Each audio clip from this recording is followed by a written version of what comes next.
And this is Murphy and Mayfield matter. We're here on temporary orders and temporary restraining order, correct? That's what my setting shows. That is correct, Your Honor. Okay, all right. So please state your names for the record.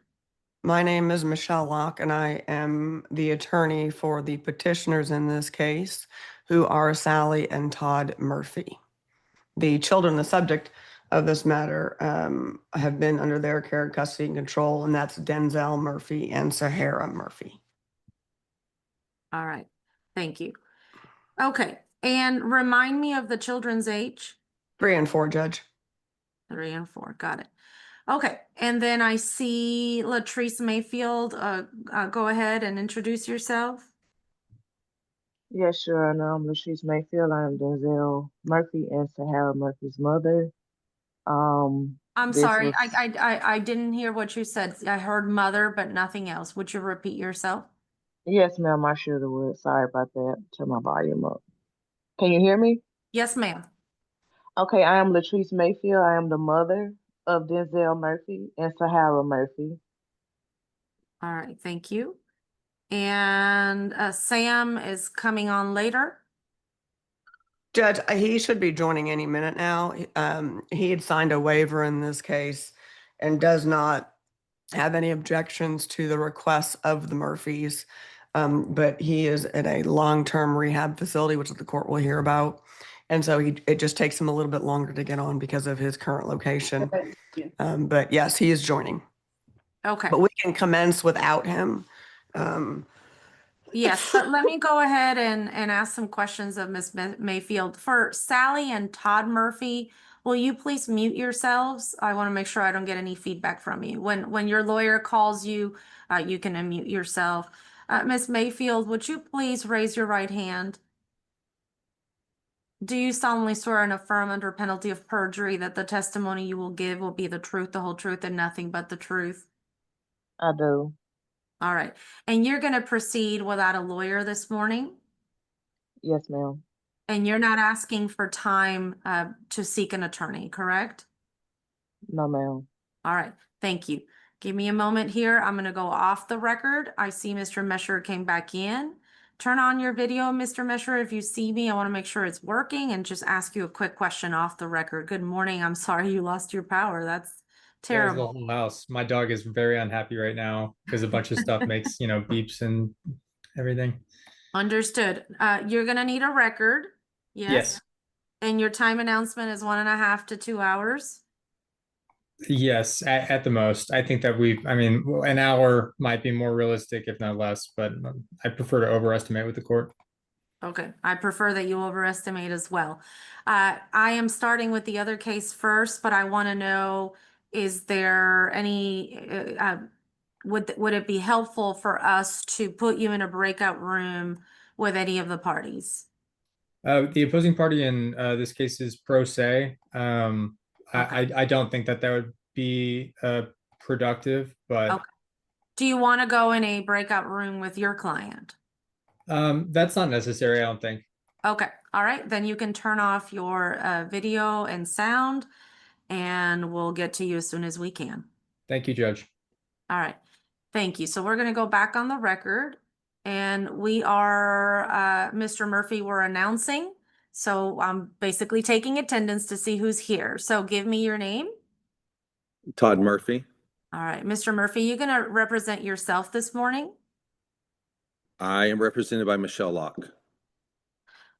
Oh, I'm sorry, Sam Murphy.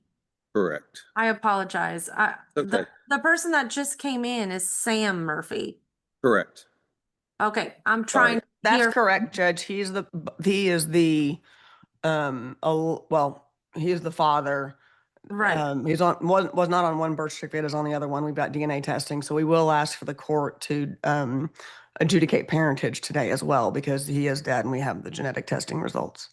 I understand, but I should have said I'm talking to Sam Murphy, not Todd Murphy.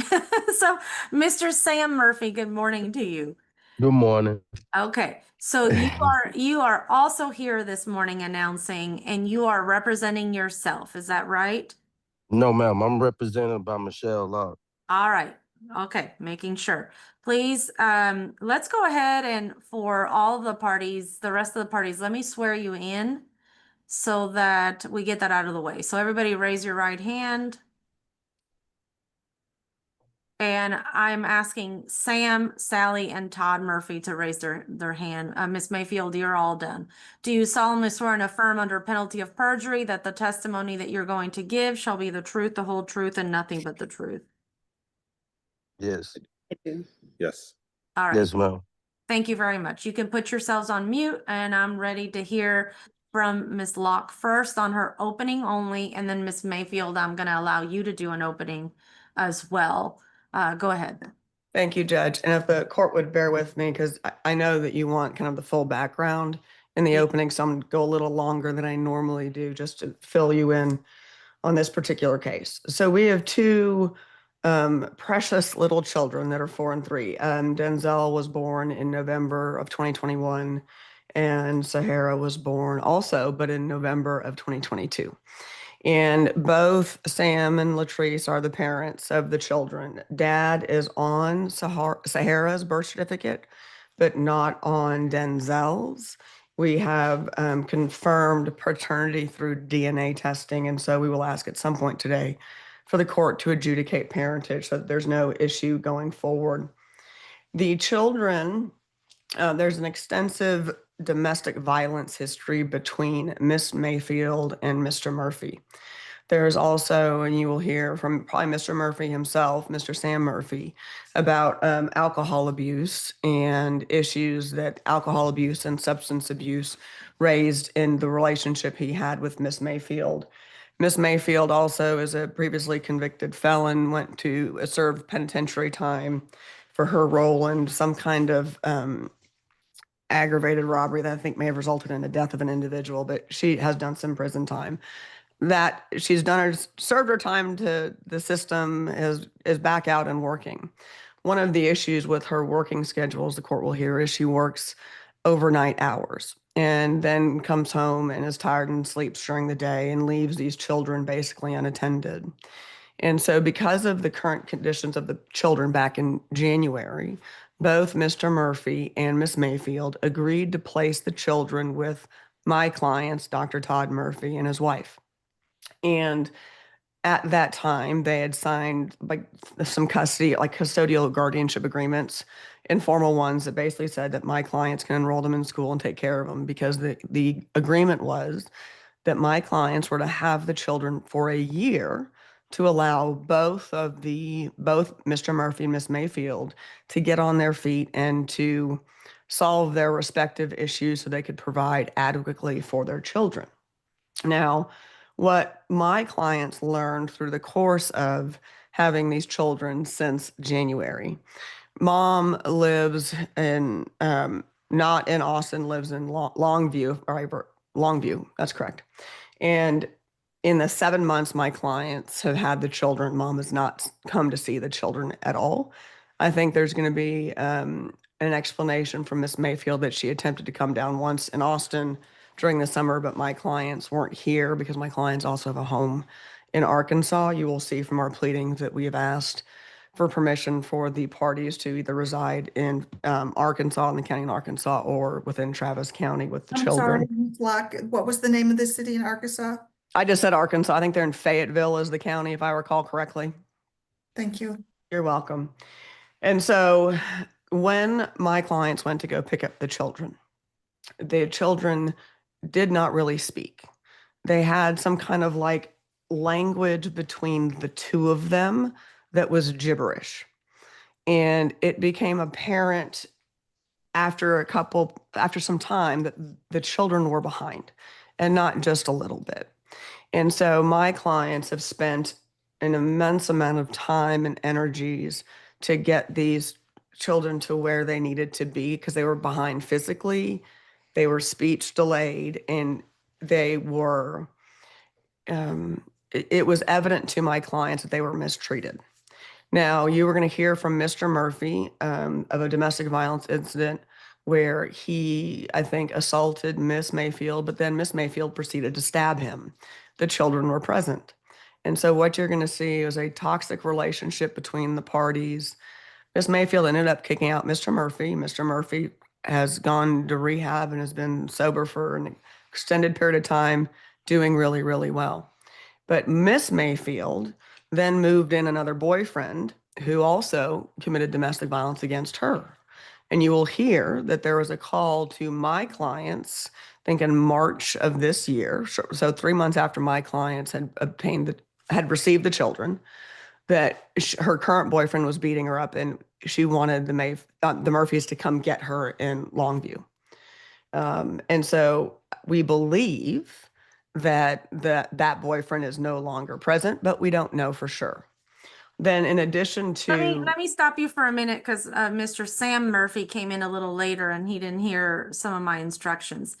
I'm addressing Mr. Sam Murphy. I need you to stay in a seated position and not walk around with the camera. It's very distracting. So pick a place where you could be seated. And if there isn't a place where you have the ability to be seated and observe without moving around and walking, it's okay for you to turn off your video for a little bit. Okay? You're on mute. Go ahead and unmute yourself. Yes, ma'am. Thank you. I'm at work. I apologize. I understand. If you I'm gonna take you. I'm gonna get off a video real quick. okay, all right, Yes, ma'am. let's do that. But when you're here and we are asking questions of you, you're gonna have to be seated without moving around with the camera. Yes, ma'am. All right, thank you. Okay, let's continue. so then she involved herself in another relationship that involved domestic violence. And what you're going to hear from my clients, plural, is how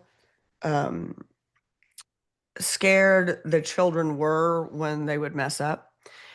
The children were so stressed when they got with my clients. I'm going to show you pictures, Judge, of where they chewed into like the concrete walls and the ledge sills because of their anxiety about what was going on.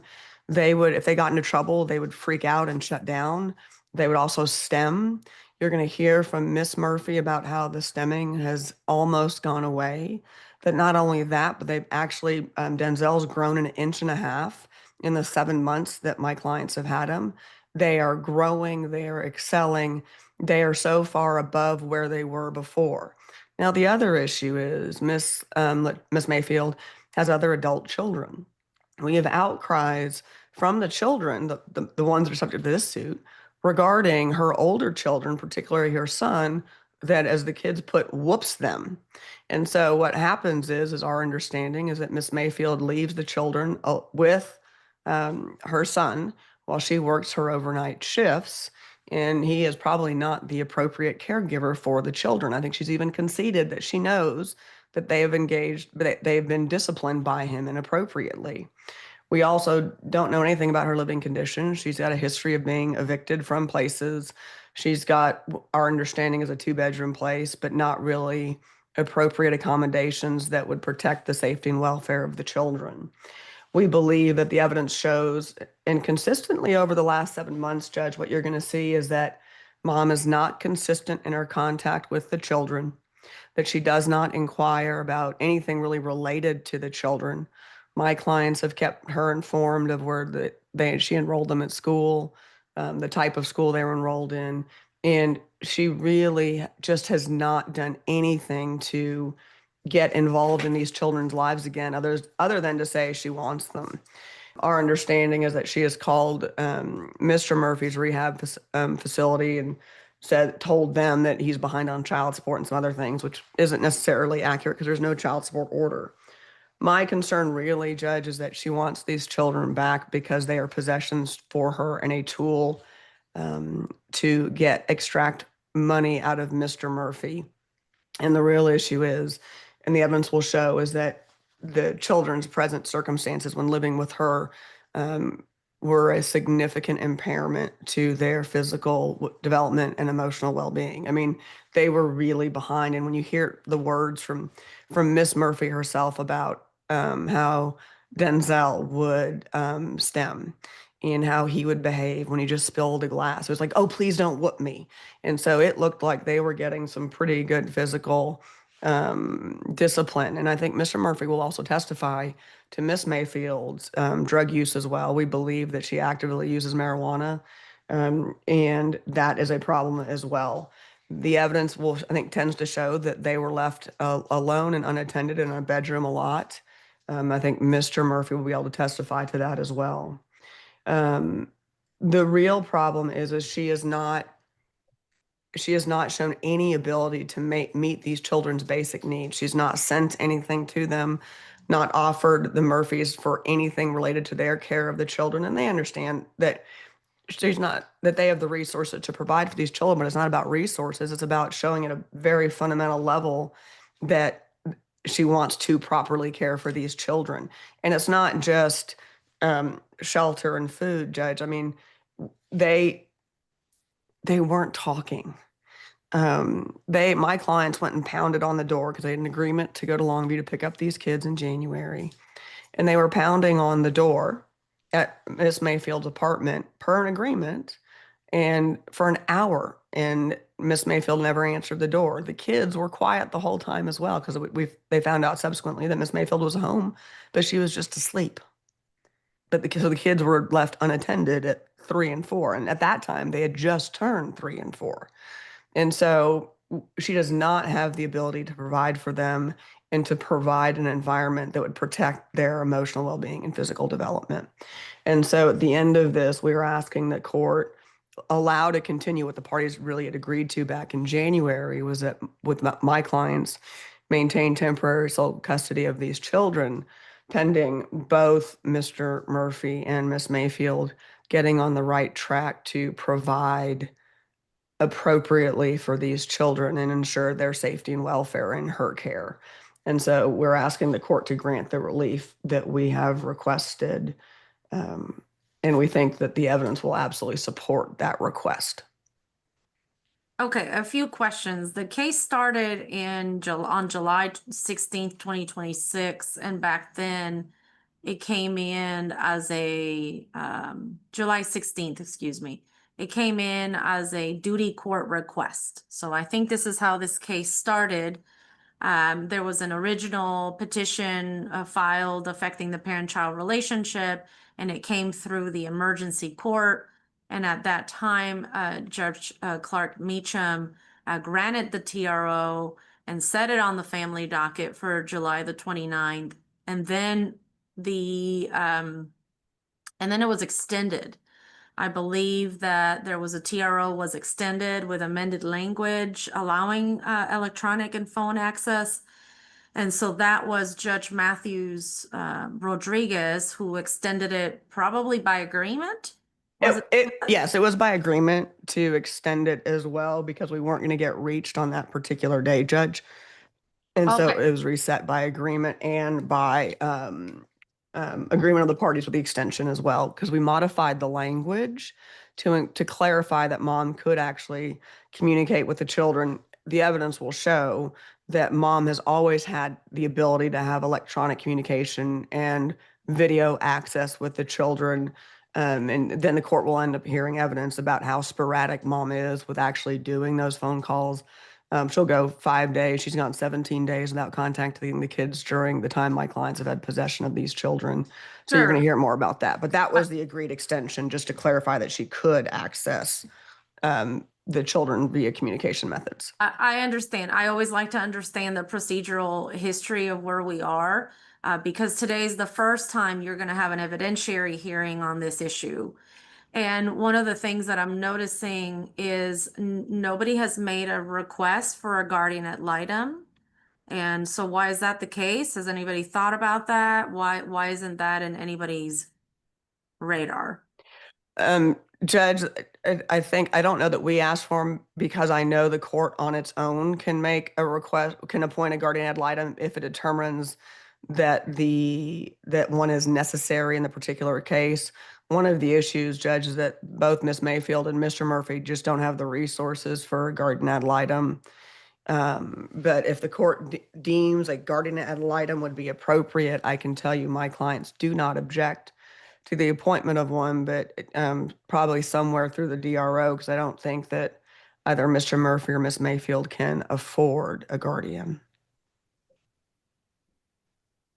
Okay. But we did have I can tell you that I did have the discussion with my clients about a guardian, but it's one, there's not the resources for it, but two, I also knew that the court on its own can do it. Okay, well, I'm already thinking in that direction, so I'm gonna be looking out for that. Okay, anything else in your opening? Otherwise, I'm gonna give the same opportunity to Miss Mayfield. No, Judge, I think unless the court's any additional questions, I think that lays it out. Okay, thank you. Miss Mayfield, good morning to you. I'm gonna give you the same opportunity to give me an opening. I know you're representing yourself, however, the rules of civil procedure and the rules of evidence, the Texas rules of evidence are gonna apply to you equally.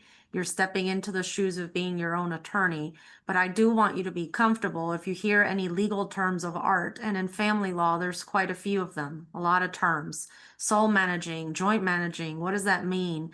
If you have questions about the definition of a legal term of art, I want you to always be comfortable to say, Judge, I don't understand what that term means. And I am not your advocate and I cannot represent you, but I will make sure that I define legal terms of art. And we want to make sure that you have the ability to ask questions and understand the proceedings as it pertains to your kids. So right now, I'm giving you the opportunity to do an opening, and in an opening, all I'm asking for is a summary of the background and what you intend to prove and what your position is, meaning what are you asking me to do at the end of this hearing? And so you may proceed. Okay, Your Honor. A little background. I did in my early 20s, I committed an aggravated robbery charge. I did 10 years. I completed my parole the last 5 years successfully. I have been working since then. I met the father, Samuel, when we had Denzel and Sahara. We moved to Houston. I'm sorry, excuse me, Um, Ms. Mayfield.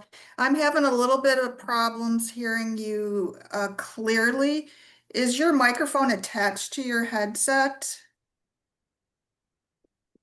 I think we might do better if you don't use the headset. That's my experience anyway. Is that something you're able to do or no? you, you want me to take them off?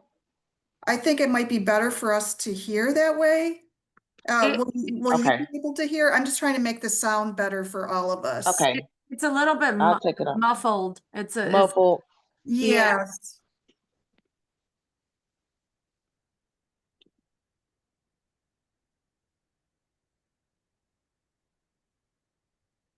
and it may be the placement of the microphone if it's too close to you or, but we'll see if we can, Can you hear me now? oh, that's better. Yes, much better, ma'am. Thank you. Why I still hear you on my headphones? Well, It just makes them muffled a little bit, like the judge said. now, if you want to put on the headphones and you still sound as clear as you sound now, I'm okay with that. No. Y'all could hear me clear, but I could still hear y'all through the headphones. But I just disconnected them. They're completely off. But yeah, so we moved in Houston. And was living a life together, and I will take accountability for both of our alcoholism and drug uses. However, I love my children. We both love our children, and we took good care of our children. I have a few exhibits that I uploaded in the box pertaining to some of the allegations against me to prove that my children were not just neglected, they were not behind. We were loving, caring parents despite the domestic violence that were going on, which is what led up to me, putting him out. Because it got to the point to where the kids were even scared of him, and even though they're here with him while I'm at work, when I get off in the morning, it's like, they run to me and, want me to do certain things because they were scared to ask their dad. When it comes to my older children, my oldest son is a caring college student at Tyler Junior College. He's been at Tyler Junior College since the summer of last year, well, August of last year. They have not been home alone with him when he do come to visit. Yes, he have watched them while I go to work, but the father was still here at the time. So the father and my oldest son were here. They were never just alone with him, as well as my two older daughters. They still live with their grandmother and they're still in school. They were never here alone with them. They were never abused. Um, as far as getting into another relationship, the alleged boyfriend that they're talking about was a coworker, and was helping me with the truck that Samuel bought me that continued to mess up. Instead of Samuel helping to, try to get it fixed and figure out why I kept needing charges, a coworker would reach out to help me with the truck. He came to give me rides when our truck completely messed up. And that's how Samuel even saw the coworker, and it was just, oh well, you put me out because you're in a new relationship. No, I put you out because you were violent in front of the children, as well as he came around to give me a ride to the store. He saw Samuel try to attack me one night when he was drunk outside, and he will pop up around to make sure I'm okay, because when I put Samuel out, he didn't leave the apartment complex. He was still hanging out with some friend guy that he knew in the next building by ours. So yes, I was in fear, and yes, I would have him to just check on me just to make sure I was okay. That's the only way anybody ever knew of him. He was not a boyfriend. He was a coworker. Let When me it ask comes, you, let me ask you this question, because the opening, has a specific purpose. What are you asking the court to do at the end of this setting? How should Sally and Todd Murphy be involved with the kids, and in what capacity? And what are you asking the court to do? I'm asking the court to place my children back home with me. I am more than capable. I have a steady job. I made a year last week at my job. I have the income. I can afford guardianship. I am their guardianship. I have them Sorry, enrolled in school. would you repeat that? You said you cannot afford a guardianship? What? A guardianship, which means like me as their mother, correct? Okay, I misunderstood you. So let me ask it this way. You are asking that the children come to live with you full time, and that Sally and Todd Murphy should have no involvement with the children? Or do you envision, or are you asking that they be involved in some capacity? How do you see that relationship? I see this relationship, despite all of this that's going on, I know that my children love them, and I know they have come to have a bond with them. I'm not against them being a part of their life at all. However, I just want my children to be returned home to me. And it's not a possession thing. It's I have a Denzel enrolled in school, which I also uploaded that confirmation letter in the exhibits. They have dentists, they have doctors, they have pediatricians, they have everything that they need. I have transportation. Everything that I have is in the exhibit. So I'm just asking the court for my children to be returned home. I never agreed to a year on my power of attorney that I signed, where it said that it had an end date. I never put an end date because I was already in a situation to take care of them. My situation was just my work hours and being able to properly get things in order for them. That on the father's power of attorney, his power of attorney, he signed a year, so that's where the year come to. Yeah, I never agreed to a whole year. I did agree to them helping them, you know, um, help them learn and get them in a learning environment. I was not against that. I was all part of that. But however, keeping them for a year, I didn't need a year, Your Honor. I'm just asking the court for my kids to be returned home.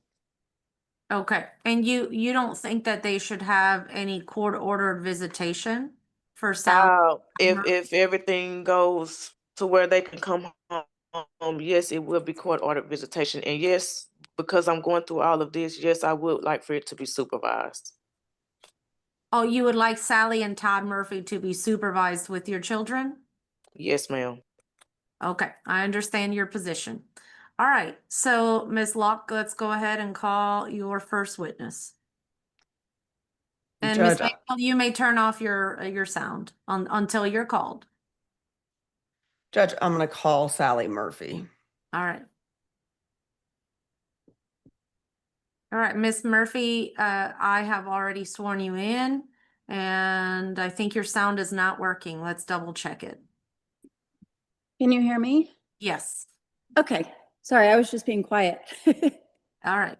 May I proceed, Judge? Yes. Miss Murphy, would you please state your name for the record? Sally Murphy. Okay. Let's tell the court a little bit about, let's just start with Denzel. Okay, Denzel is, do you want to start like when we picked him up or how he is, who Okay, he let me is? rephrase. Sitting here today, tell the court about today and Denzel.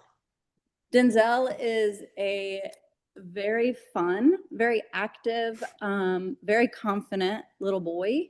He loves being outside. He loves gardening. He loves being, he's a super active swimmer. We taught him how to swim this summer, and he now swims the length of the pool. He is now super verbal, very clear to understand. And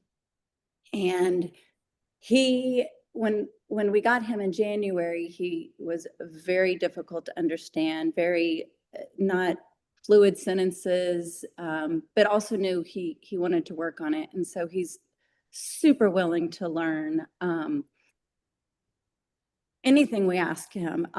Super easygoing, loves books, loves to be read to, loves the dogs. Like I can't even say enough. Like he is a really remarkable young boy. Okay. So let's talk a little bit about how Sahara is sitting here today. Sahara Yes. is now like, she's hilarious. First of all, I'll say that she's very funny. She's now very active, much greater coordination. She loves to swim as well. She swims the length of the pool by herself. She also loves to garden. She loves animals. We have spent the summer on 130 acres, and she tends to the chickens with great joy. And both of them have a great relationship with their aunt and uncle. Aunts and uncle here. They're just easygoing. They love their routine. They know what to expect every day. I don't know. She loves to wear her lip gloss every day. She gets dressed. She likes to, she's a little girl. She likes to put on her dresses every day. She now dresses herself with great ease. They're outstanding now. And she is now much more relaxed and also confident, not anxious. Well, let's talk about, you picked him up on what date? We picked them up on January 14th. Okay. And how did you all, was there some kind of agreement met between you, Sam, and Miss Mayfield with regards to picking them up in January? Yes. So we took Sam to the first rehab, which was in Texas. And at that point, Sam was able to talk to Trees because he was super, super worried about the kids being there. And knowing that there wasn't adequate care for them. Sam talked to Trees on January 14th while he was in Madisonville, Texas, and they agreed that we would take care of the kids while he was getting sober. And she said she needed help. She didn't have childcare, and it was challenging for her to work and care for the kids. And I believe her son, who's on the lease, was kicked out at that time. And so they agreed that we would take care of the kids. And she was, per phone call with my husband and Sam, super relieved, and continued to ask us before we got there on January 14th to confirm what day we were coming because she was struggling with childcare. Okay. And did you reach an agreement as to the date you would come? Yes, January 14th. And I believe we were set to get there by about 11:45, and we had texted on our drive from Austin to Longview, giving her, you know, our time frame. Okay, and did she respond to you to let you know that she was aware you all were on your way? She knew at some point we were coming, and then as we got closer, we did not hear from her, and we knocked on the door, ready to go. No answer. And I believe that, like, I'd contacted, so we knocked on the door for a very long time, no response. And we were like, wow, this is so frustrating. And I believe we contacted Sam's sister, LaDelcia, saying, do you know what's going on? And we were just about to do a welfare check. And I think it was an hour and a half later, Therese finally opened the door. Okay, so she had been home. What did she tell you when she opened the door? That she had been sleeping. And what time of day was this? By the time I think we were able to actually have her open the door, it must have been maybe 1:30. Okay. And where were the children? The children were in the house, but she had, had come to the couch and she had definitely been asleep. So we never saw the back part of her home, but they were in the house alone while their mom slept, and they have reported that frequently. I'm going to interrupt to ask a question that I don't want to forget. Yes. Currently, Denzel and Zahara, do they go to preschool? Do they go to Yes. daycare during the day? They had a summer preschool here in Arkansas, and they are enrolled in school for this coming fall. So currently, you both of you live in Arkansas. We live in Austin. We have a family farm in Fayetteville, and Okay. our two older kids go to the University of Arkansas. Okay, so you spent the summer in Arkansas with the kids, and they had a summer camp, summer daycare type thing. They had a summer preschool, an incredible community. In fact, we just got back from a birthday party from one of his Denzel's classmates past weekend. But currently, you are here in Austin. No, Judge, currently they're in Fayette. They're at their property in Arkansas because they're wrapping up the summer. They And go we back. moved our Okay. older kids into school. All right. So currently, right now, as you're sitting here, you're in Arkansas, and the kids are there, and Correct. they are still attending their summer. I'll call it summer camp. Are they Okay. still attending? No, their summer camp has ended, and they Okay. have a preschool that the same preschool they attended in the summer, they can go in the fall. Okay. But currently And they're home and they're not in any preschool. Not yet. It hasn't started yet. Okay. School sessions have not begun. Understood. And your plan is to come to Austin when? They don't have one. I'll answer for them, Judge, for a second. They didn't know what the court was going to do, and so some of their actions have been, we can't make firm plans until we get some kind of guidance from the court. So that is one of the issues. That's why if you look at our pleadings, we ask for a bigger geographic restriction than I normally would, but it's because they go back and forth between Arkansas and here so often because of their other children that are attending school in Arkansas. Okay. Here in Austin, where is your home located? North, south? We are in Northwest Hills, Central Austin. Okay. All right. Thank you.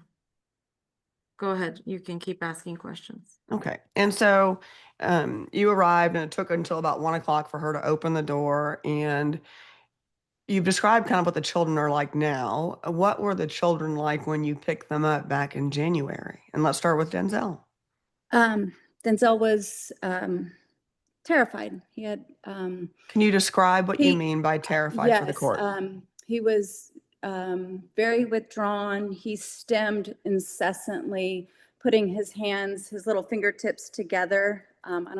I can't see y'all, and he would just tap them as a way to self-regulate what was going on internally with him. He was terrified of literally everything. He was terrified of getting his hair washed. When he you say, was, and hang on for 1 second, when you say terrified of like just getting his hair washed, can you describe what that actually means for the court? Like, how was he terrified? he would scream. He would scream, no, no, scary. We did a lot of breathing exercises to try to help calm him down. He would, I don't know, like kids spill their milk or drop something and he would just panic and kind of freeze. And we just had to continually say it's okay. His lips were severely, severely chapped when he got to us. His ears were filthy, like goo was running out of him. In fact, I texted Treese and said, does he have a earache or, ear infection or something? His ears are horrendous. And oh no, I just didn't get to that. They would just kind of immobile. I can't really, I don't know how to explain that, but they just afraid to do anything, to just play, just everything. They're very rigid. He was very rigid in his movements and what he could do. And also, And when you say, and hang on, when you say rigid in their movements, was he moving like a normal 4-year-old Oh, would physically no. move at that time? No, he was very, very far behind in his gross motor skills and his fine motor skills. Went to the park and could not, do what a typical 4-year-old does on a playscape. He had his muscle tone was very low, postural core almost non-existent. And I mean, you actually just- took him for an evaluation, didn't you? We did. I called Kid Ventures for a full OT, and then we were going to do a speech evaluation. But most importantly, we got an OT evaluation just to see what was going on. I was greatly concerned looking at this very little 4-year-old. Well, he just didn't have muscle or strength, and having raised so many kids, I knew something was off. Okay, how many, just so the court's aware, how many children have you raised? We have had 6 children. We adopted 4 and 2 biological.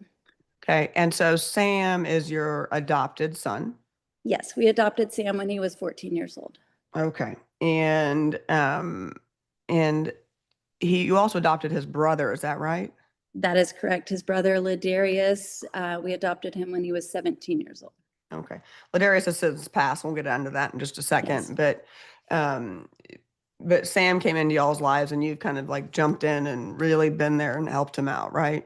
That is correct. Okay. Yes. And yes, we have tried, and Sam will attest to this.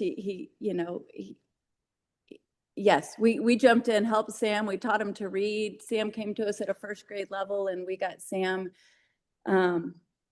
reading. He went to Vanderbilt University to learn how to read after being in the foster care system. And so we went above and beyond trying to get Sam caught up to be at the appropriate level. So this. Okay. I'm going to show you what we've marked as exhibit. I think it's P19, Judge. If I have permission to share. Yes, you may publish. Thank you, Judge. Give me 1 second. I think this one. I may have some issues with my.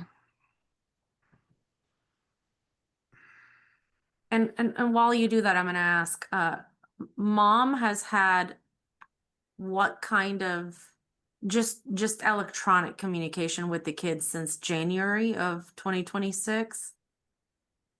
Are you asking me? Yes, Miss Murphy. Oh, okay. Yes, she has had full ability to have phone calls with them, Zoom calls, videos. I've offered to have her come see them at the farm. In fact, there's a text and I said, I'd love for you to see their joy at the farm and all that they can do now. It's just because it's been remarkable watching their progress. I think every day I'm in awe from where they were to where they are now of what they can do. And I had offered for her to see that. And then she was also supposed to come here to see them, and we were going to pick her up from the hotel because we have a very long, bumpy driveway, and I didn't want it to, for it to be hard on her car. So there's been ample opportunities provided, but and the phone calls are very hit or miss. And Judge, bear with me. My computers have given me issues on sharing screen, so I asked my paralegal to assist. She's Okay. going to share Exhibit 19.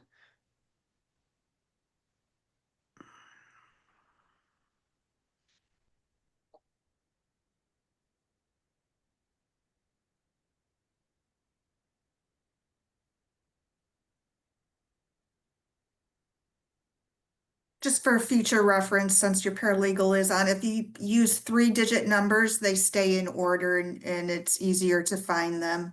Just Yes, ma'am. Thank you. for the future. So Miss Murphy, that's a photo of a windowsill. Is that in the children's room? That is in the children's room in Austin, yes, and that is a large window that is next to Sahara's bed. And Okay, hang on. Sahara, Well, hang on. You've not changed or modified this picture in any way. Is that correct?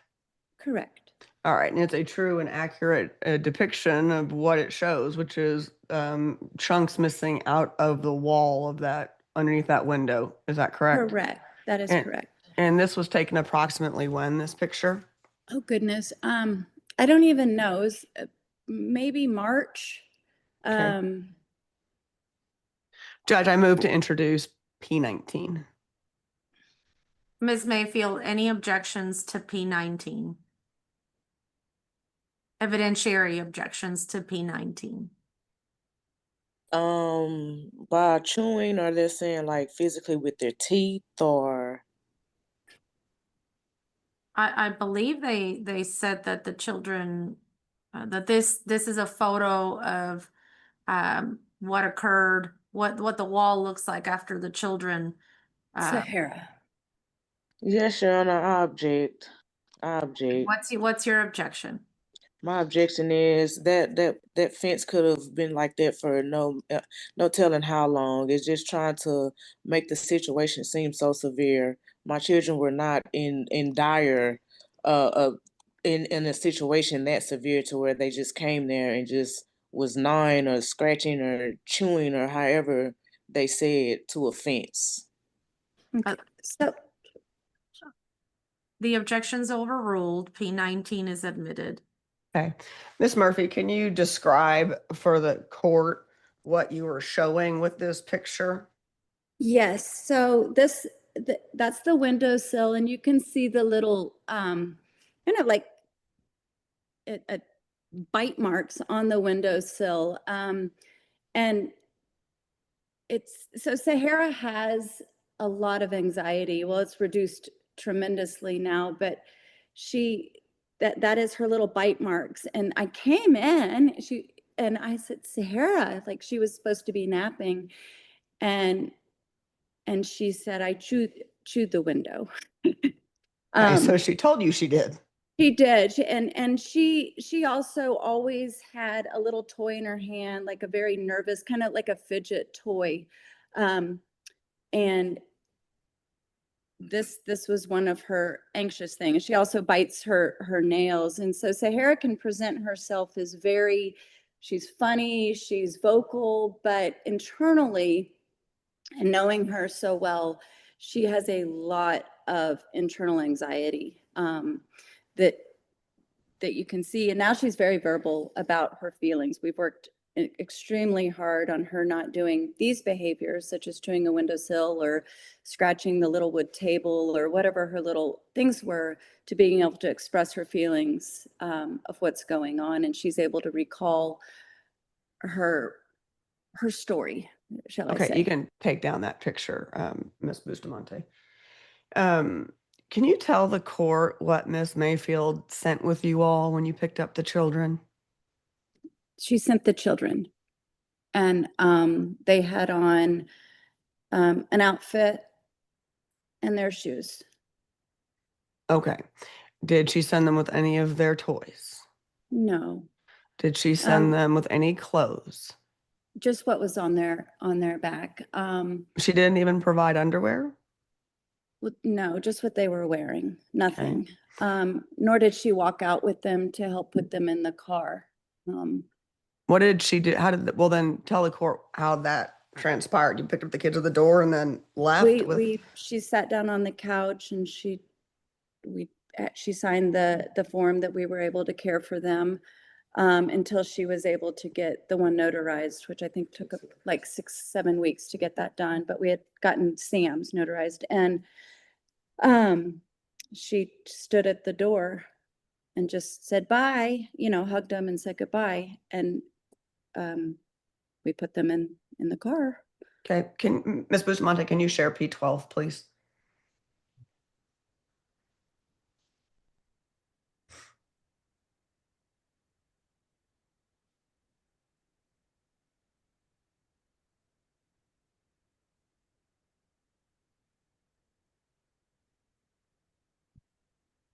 This is what you received, Miss Murphy, from Miss Mayfield, is that correct? Yes, yes, at first she did a handwritten one in the dark when we picked them up. And then we received that, gosh, it was, right, the date was 2/10 and then it was mailed. So it was about 6 weeks to get that. But we were able to care for them and, do all the things that they needed, such as go to the dentist and pediatrician and all of that, because their daddy had completed the power of attorney. Okay, and you've not changed or modified this in any way, is that correct? That is correct. That's a true and correct copy of what you received from Ms. Mayfield regarding a delegation of parental authority, is that correct? Yes. Judge, I move to introduce P12. Any objection to P12, Ms. Mayfield? No objection, Your Honor. Okay, P12 is admitted. Pull up P13 next.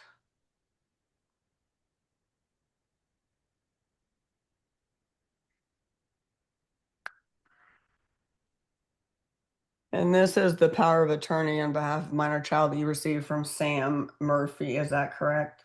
That is correct. And you've not changed or modified this in any way, is that correct?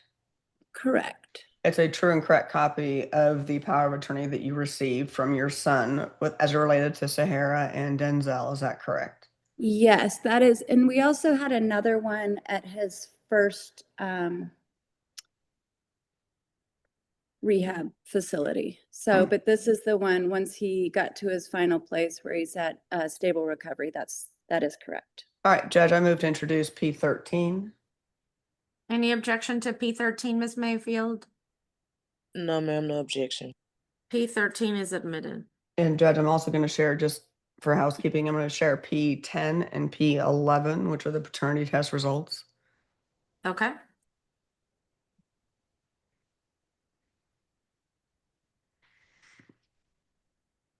And this is P10, and this is, Miss Murphy, this is the paternity test results that you received back of Denzel, is that correct? That is correct. Okay, and it's a true and correct copy of the results that you received, correct? Correct. You've not changed or modified them in any way, is that correct? I have not. Correct. Judge, I would move to introduce P10, which is the paternity test for Mr. Sam Murphy on Denzel. Ms. Mayfield, any objection to P10? No, ma'am, no objection. All right. P11. Sorry, I should have said not just all right. P10 is admitted. Thank you, Judge. P11, Ms. Murphy, this is a true and correct copy of the paternity test results as it relates to Sahara and Mr. Murphy. Is that correct? That is correct. And that is you have not changed or modified that copy. Is that correct? That is correct. The true and correct copy of what you actually received. Yes? Yes. Judge, I move to introduce P11. Any objection, Ms. Mayfield? No, ma'am, no objection. P11 is admitted.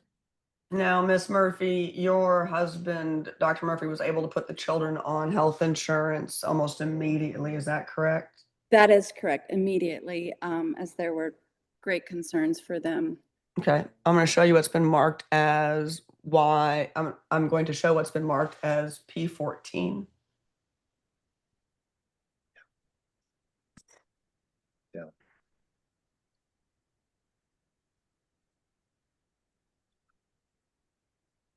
Right there.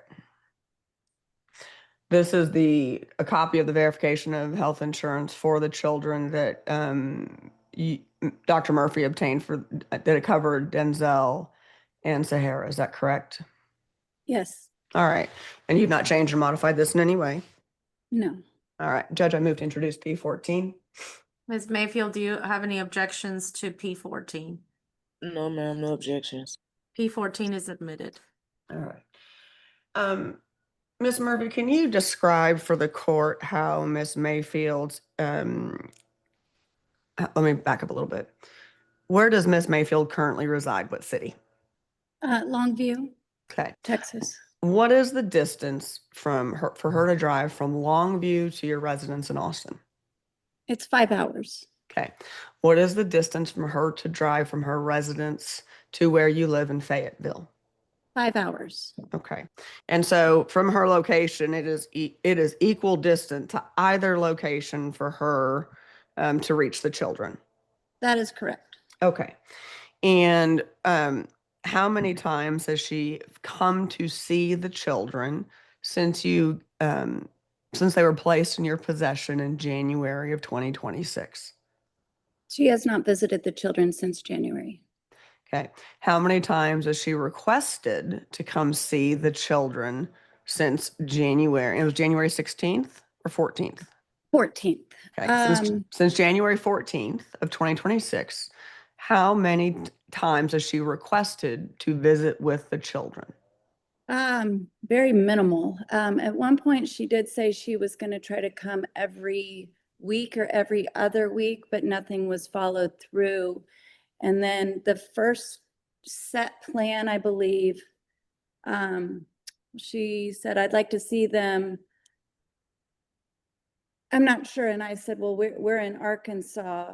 And she wouldn't ever visit here. And then she was supposed to come on June 19th to visit them. And it was scheduled. And I think that's the same date I said, I'll pick you up from the hotel due to our driveway. It had recently been washed out, and it's almost a 3/4 mile driveway of gravel. And she did not arrive here to visit the children. Okay. She was not, let me tell you this, did she actually have other visits that she scheduled and then canceled? Or did she just not come?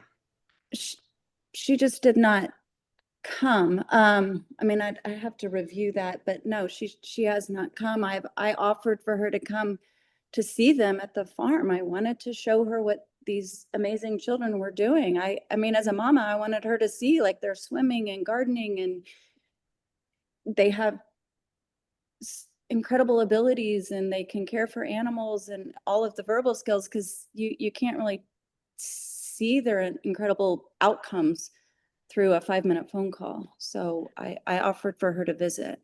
Can you tell the court a little bit about the consistency of her communications with the children over the last 7 months? Now 8. Now 8. It has been very inconsistent. Early on, gosh, I would say she could go 5 days and not talk, or she would call and it would be in a dark room and there was no engaging. And they would last like 5 minutes, and then she'd say she was going to call that night, and I would say, your mom's going to call tonight, and then there would be no phone call. And we always told Teresa, if she can't reach me, I'm super hands-on with children. I don't have my phone, call Todd.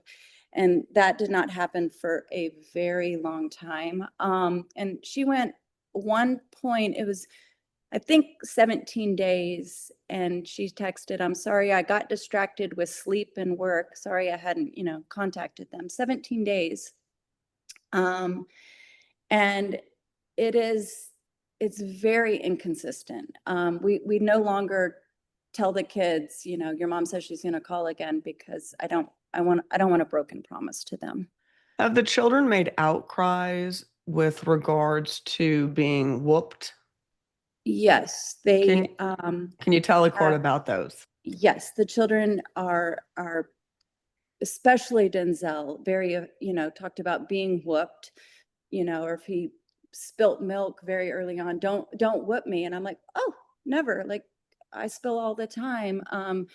They talk about mommy being very angry, hiding behind the brown couch to not be whooped.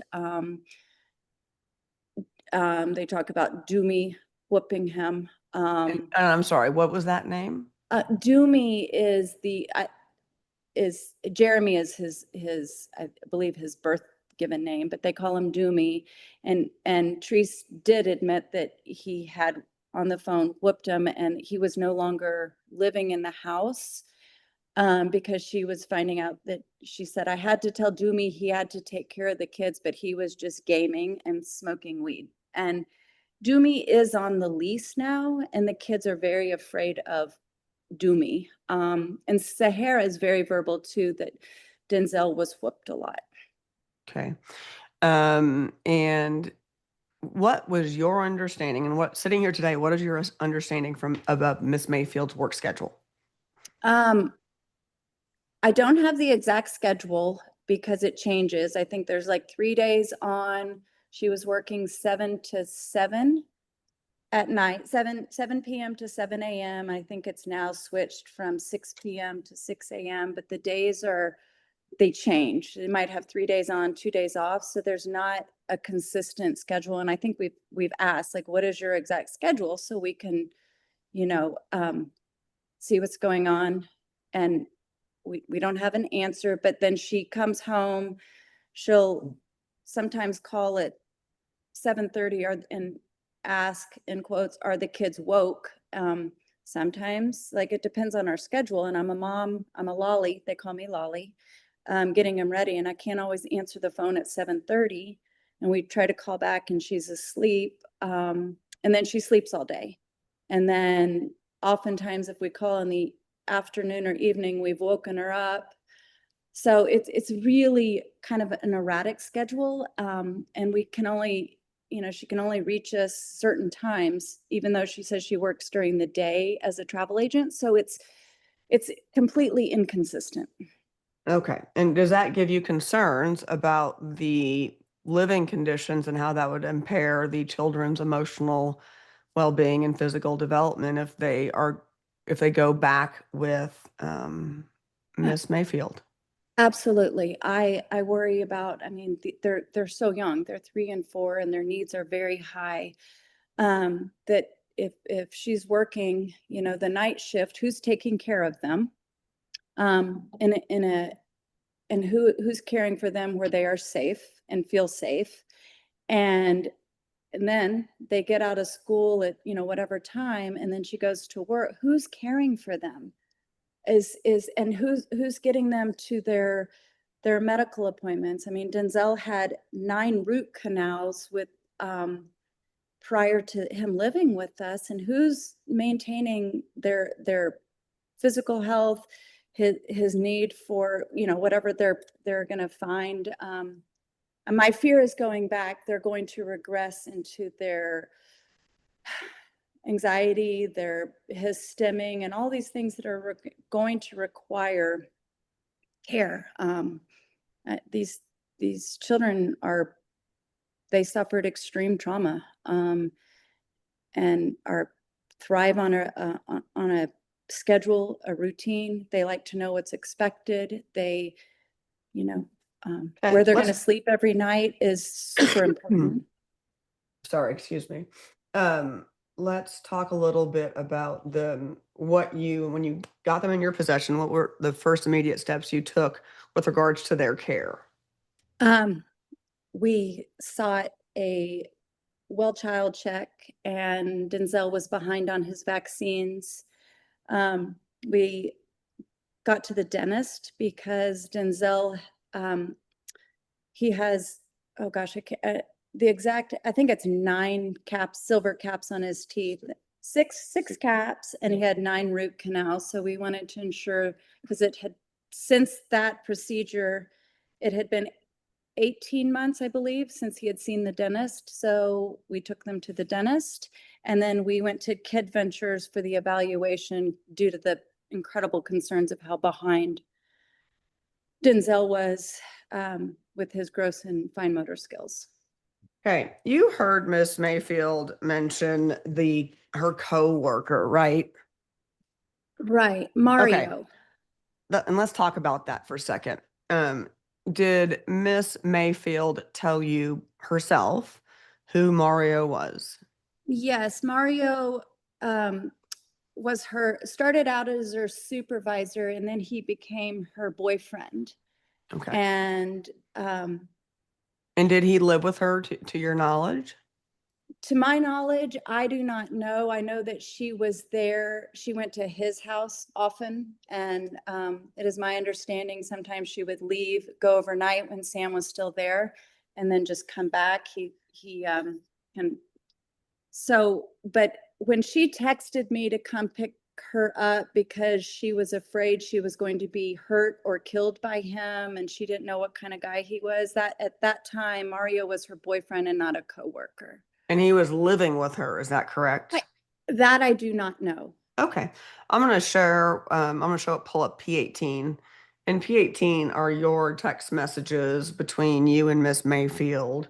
Looks like starting in March of 2026. It's a section of your text messages with her, correct? Okay. I'm going to pull it up. Just give me a second. Okay. You'll see that it starts on March 3rd, 2026. I am trying to see if We can zoom thank you. in. We're zooming in. Thank you. Yes, March 3rd.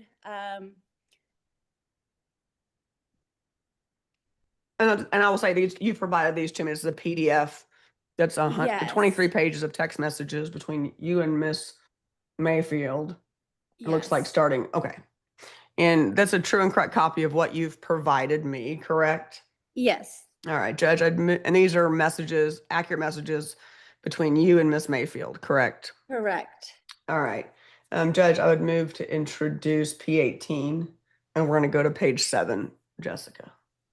Miss Mayfield, do you have any objections to P18?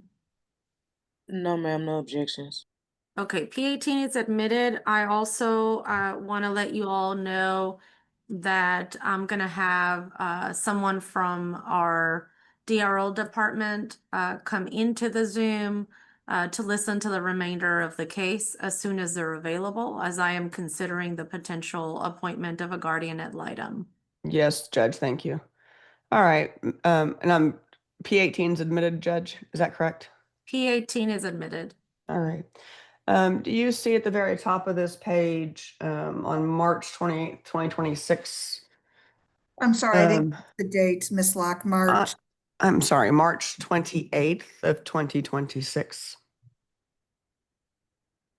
And Miss Mayfield sent you what text, Miss Murphy? The first text, it says, "I need you to come get me, please." And actually there was I think a previous text, it was like 2 in the morning. Correct. Call We're going me to when go. you can. Yeah, we're going to go back up to page 6. And you're going to see on 3/28 at 2:32 p.m. She sends you a text. Urgent. Yes. Yes. So, and obviously I did not answer something at 2 in the morning. And then it began the next morning. Okay. And that goes on to page 7. And I asked her, "What's wrong? I need you to come get me." And I asked why. "I'm scared. Please, I need to leave from here. Scared in your apartment?" Therese responded, "Yes." And she said, "I have a little money saved. I just want to be with my babies and safe. I'll start over if you help me, please. Like I said, I'll explain everything to you." And I said, "Did Mario hit you? Is this a domestic violence related?" "Yes. And he showed up here last night and threatened to do it to me again. And I called the police. Now I'm scared and I need to leave. He said he will come back." And you no, we work together, so I can't keep going to work. I don't have to be at your house if you don't want, but I want to hold my babies and be safe, please.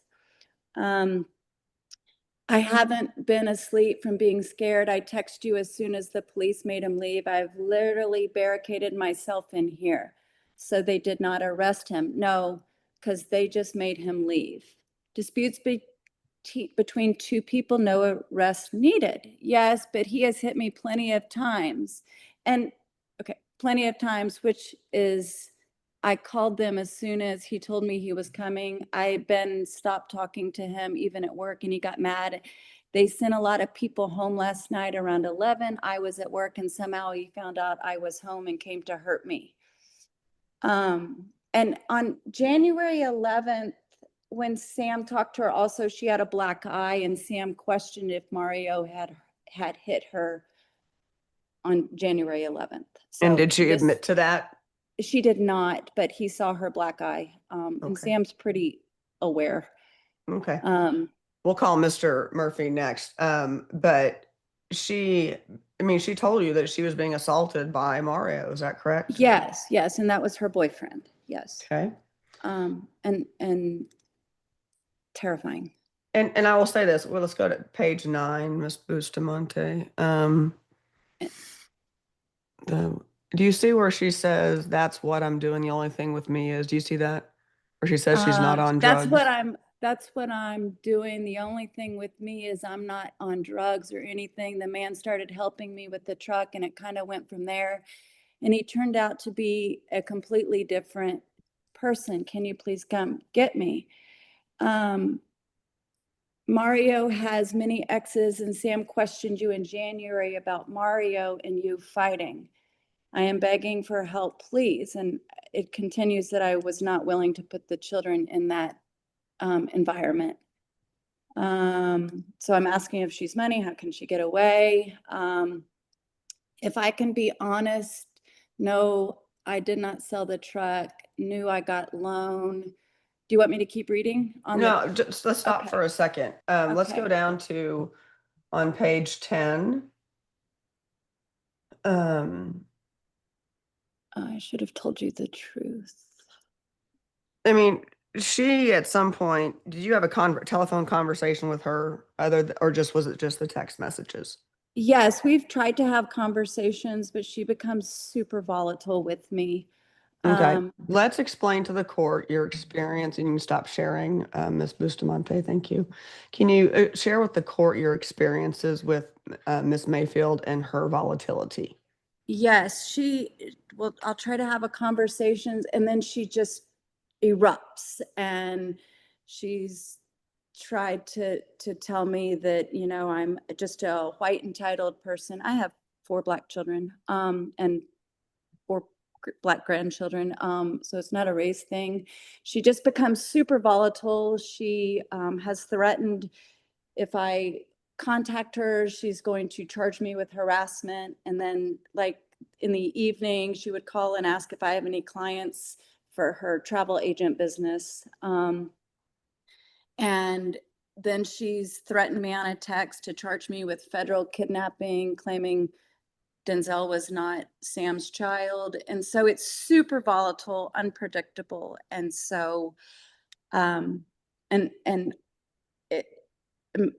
my husband continuously said, call me if you can't reach Sally or if you don't want to talk to Sally, but it's just this, it's very, very erratic. Okay. And has Sam expressed to you on occasion her anger issues? Yes, Okay. that she's angry and suffers severe depression. And has Miss Mayfield herself admitted this to you? She has apologized for her outburst or her anger or her reaction. And then I've actually had asked LaDelcia, Sam's sister, about it, and she said, oh no, because I said, is she okay? She seems very manic. Oh, she just gets like this. So it's unpredictable. And I think that's what we saw with the kids too, is kind of uncertain of what was going to happen always. Let's talk a little bit about kind of the history of the relationship. When you watched these children for about 6 weeks early on in their life. Is that right? That's right. And it started before that. We went and furnished their apartment right when Denzel was born. And at that time they were in was it Prairie View? They were in Prairie View. And so we furnished their whole apartment, set up Doomie's room, set up their room, the baby's room. And then they joined us for Thanksgiving. Goodness, like less than 3 weeks later, and we kept Denzel in our bed overnight so Treese could rest, and really tried to, form this relationship. And then we lost touch with them. And then our son Samuel was hit by a car as a pedestrian in November. On November 23rd, Treese called me immediately. I went down. I'm sorry, Miss Murphy, what year was that? Was he was hit by a car? 2023. And I immediately went to Houston to see him in the airport, my goodness, in the hospital. And at that point, we brought the kids back with us to Austin. And they were with us for 6 weeks at that time.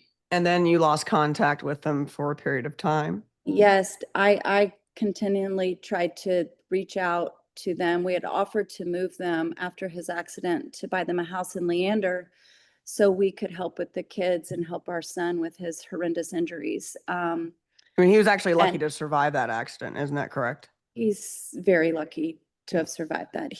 My husband is better with all of his injuries that he sustained, but he had a broken back and wrist and a torn ACL and you name it, he had it from going through a window. And so we offered to move them to Leander, and Treese was adamant that that was not going to happen, and we wanted to help them. So we lost contact. I tried to reach out to Sam. I emailed Treese. I did everything for these past 2 years trying to touch base with our son and our grandkids. And Sam would occasionally reach out to me, almost like hiding in wherever they were living. They'd been evicted multiple times. But Treese did not want anything to do with us, and wanted to kind of have control over Sam and the kids. Tell me we this. just wanted help. To your knowledge, how many times have they been evicted since Miss Mayfield has had the children? Let's see.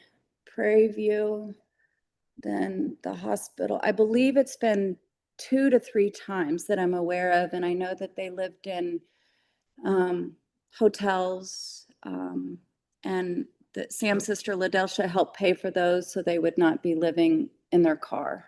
And actually, one of the children has commented on living in the hotels. Isn't that right?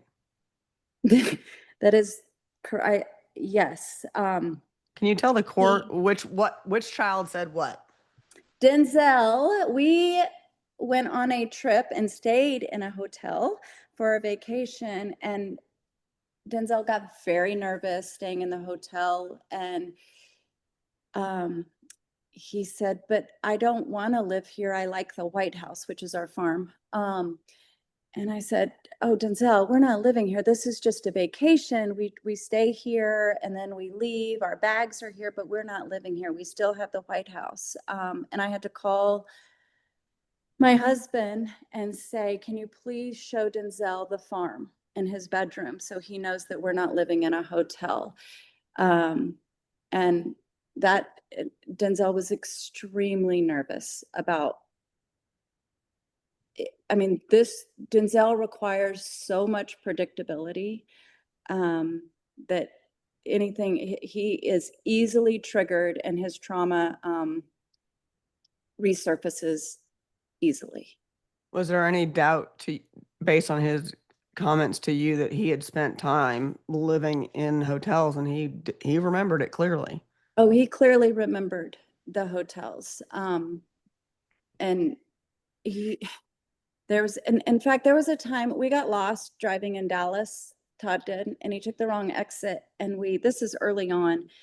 as we traveled back and forth, and we pulled over into a motel to turn around to go back on the other road, and Denzel panicked and yelled, "No, I don't like it here." And we're like, we're just turning around. We're just turning around, buddy. Like, we're not going to stay here. And he said, and he recalls some story of living in a tiny room, and I assume that's a hotel. So. Okay. Are you asking the court to appoint you and your husband as temporary sole managing conservators of these children? Absolutely. And prior to filing this petition, did you have care, custody, and control of these children for the 6 months preceding when you filed? Yes. All right. And do you believe that if the court returned the children to Miss Mayfield, that it would pose an immediate danger to their emotional well-being and physical development? Absolutely. I absolutely fear for the children if they are to be returned. Okay. And the children today, as they are with you, are vastly different than the children that came into your possession in January. Is that a correct assessment? That is absolutely true. Don't even recognize them. Okay. And you think it was absolutely what is necessary to protect these children that you be appointed the temporary sole managing conservator? Absolutely. Do you believe that, and it's both Mr. Murphy and Miss Mayfield need to attend some kind of drug and alcohol assessment, although Mr. Murphy's already in rehab, but that Miss Mayfield should do the same to address any addiction issues she may have? Absolutely. Okay. Yes. All right. And Sam has continued, and he's done extensive. I know you'll ask him, but he's 7 months sober and attends therapy, and he is working so hard so he can be the best for himself and the best for his children. And you and your husband have filed what we call a proposed disposition of issues, which is what we're asking the specific relief from the court. Is that correct?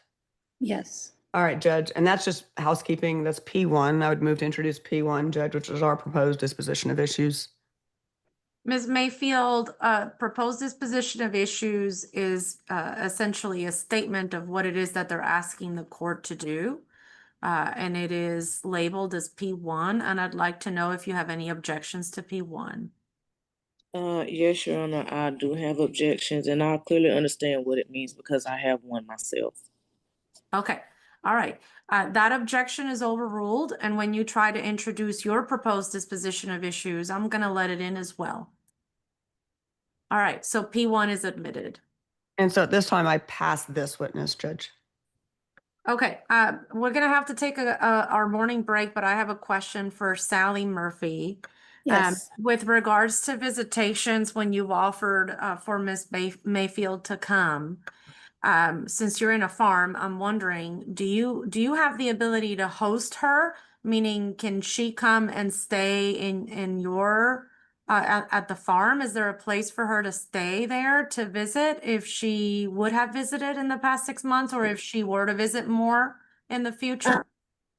We do have space in our home. I have concerns for safety and volatility.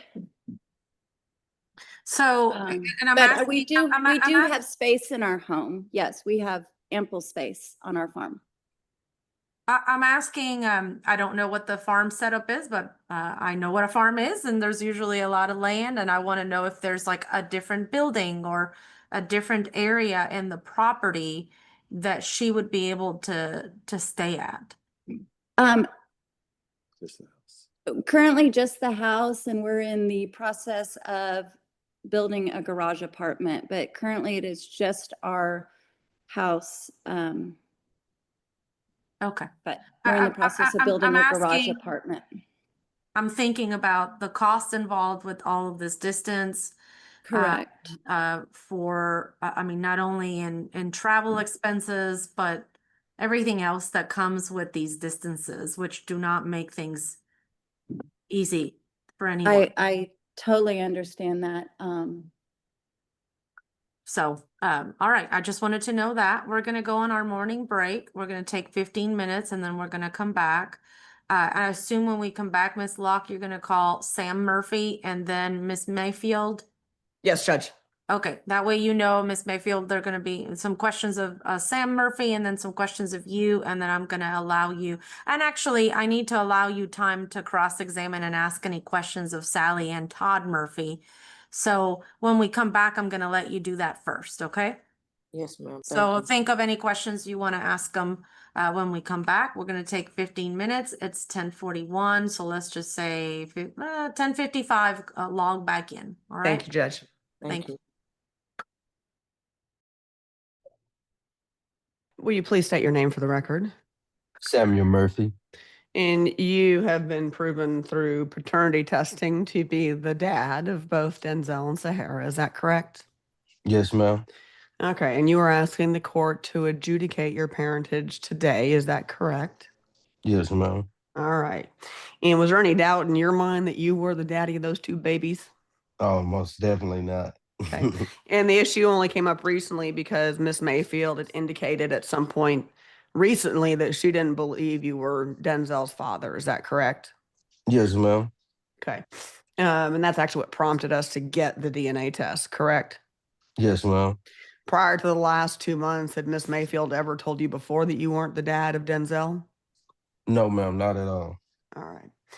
And let's start with this. Did you and Miss Mayfield have a relationship filled with domestic violence? Very toxic. Yes, ma'am. Okay. And you have a substance abuse issue, is that right? Yes, ma'am. All right.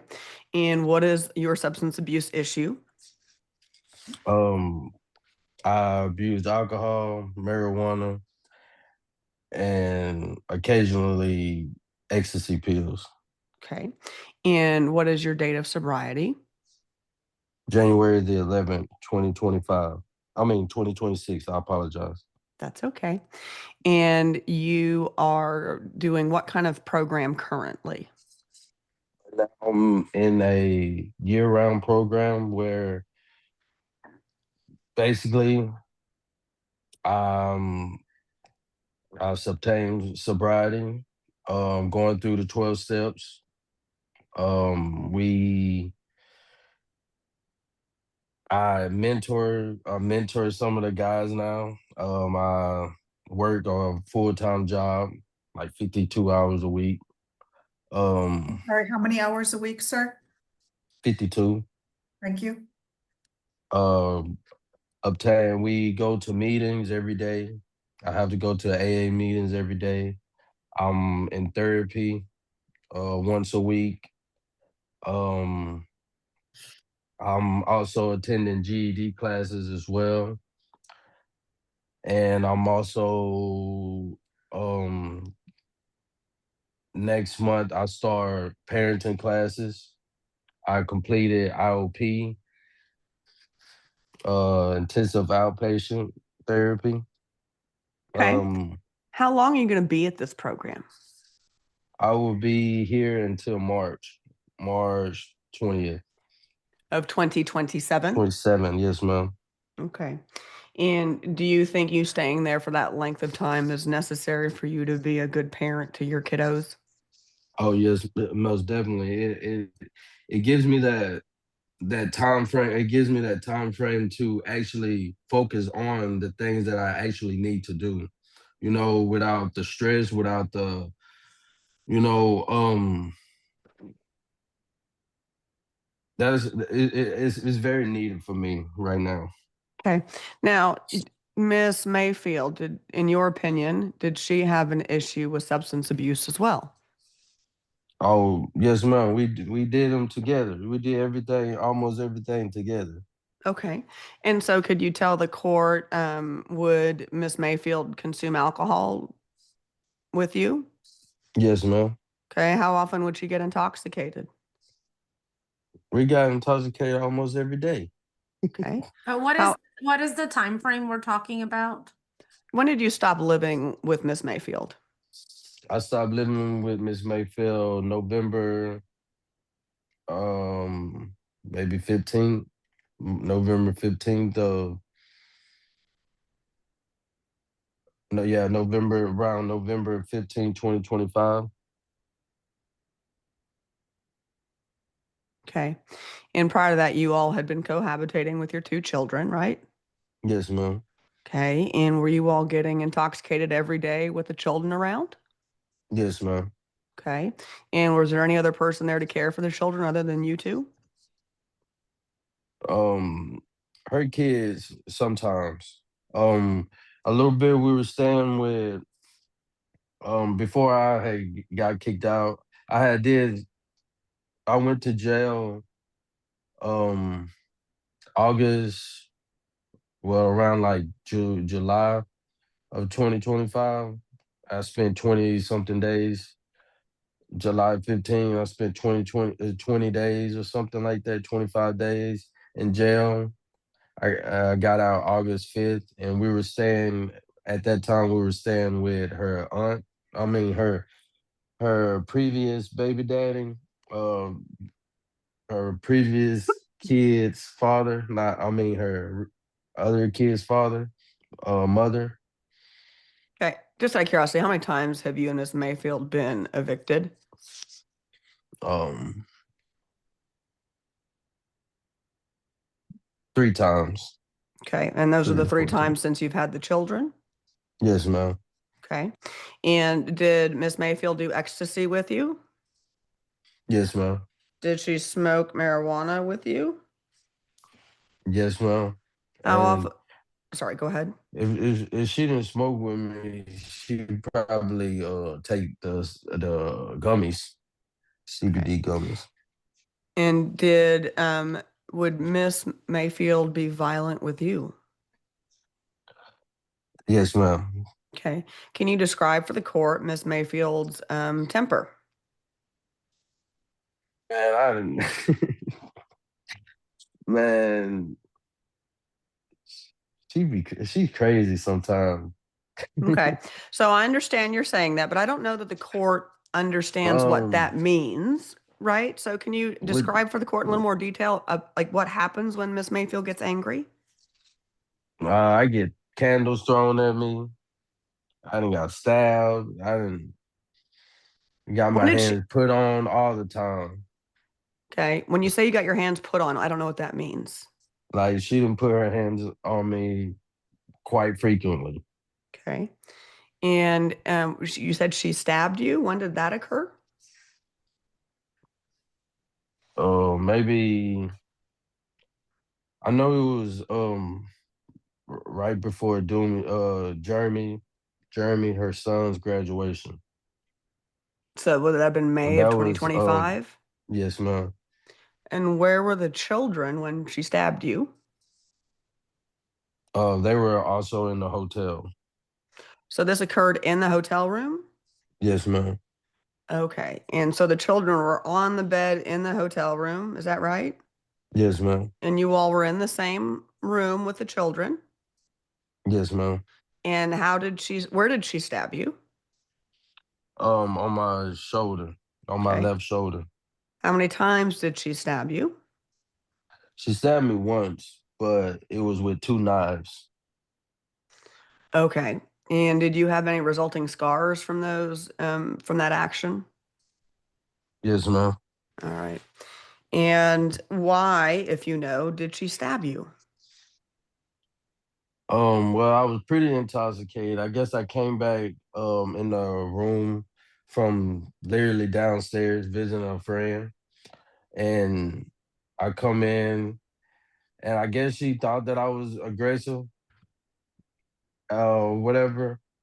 And I don't understand like why she did it, but I was coming toward her to take the knives out of her hand, and we got to tussling, me trying to take the knives out of her hand, and um I just seen blood everywhere. I mean, I just started seeing blood, and then I guess she finally got the knives out, so I just exit out the apartment, the room, and then she called the police. I left or whatever. I guess the police came, and then after they left or whatever, I came back and I fell asleep. And I'm just sorry, the knives were stuck in you? No, it was a quick jab. Okay. Um, how often were you all living in hotels? We were living in hotels for about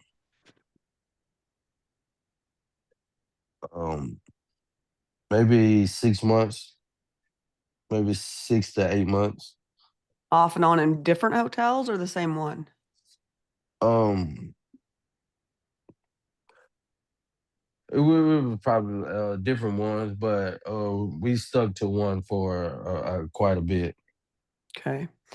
Do you believe that returning the children to Miss Mayfield would be a safe thing for the children to go to?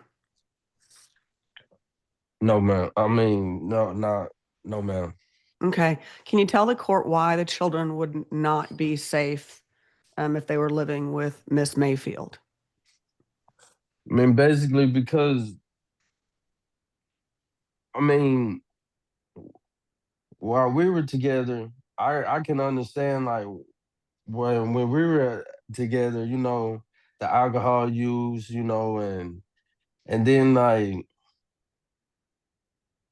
her frustration that she had from them as well. She yelled at them. She had a temper with them. She popped them as well. Like, and like right now, their well being right now is just super attentive to. Like they're attentive to. Like when they were with us, they weren't getting the things that they needed at the time, like what they're getting now. They need their education. They need to be outside, they need all of these things. They don't need other people involved in their lives, just babysitting, they need structurers, they need to learn how to be kids, you know, stability. That's what they need. That's what I'm trying to get at. You've Stability. seen them this summer, is that right? Yes, ma'am. Okay. And did you see a difference in your children when you saw them this Oh, most particular? definitely. All right. Can you describe the difference that you've seen in your children since you went back in January to rehab to now? Um, my son Denzel actually had a whole conversation with me, and that it was remarkable. like, he's usually, he's usually short with words, right? And for him to actually grab my hand and tell me this and tell me that and show me this, what I can do and stuff like that. Like he is like he's always been like that, but like here recently is like he's actually using his words now.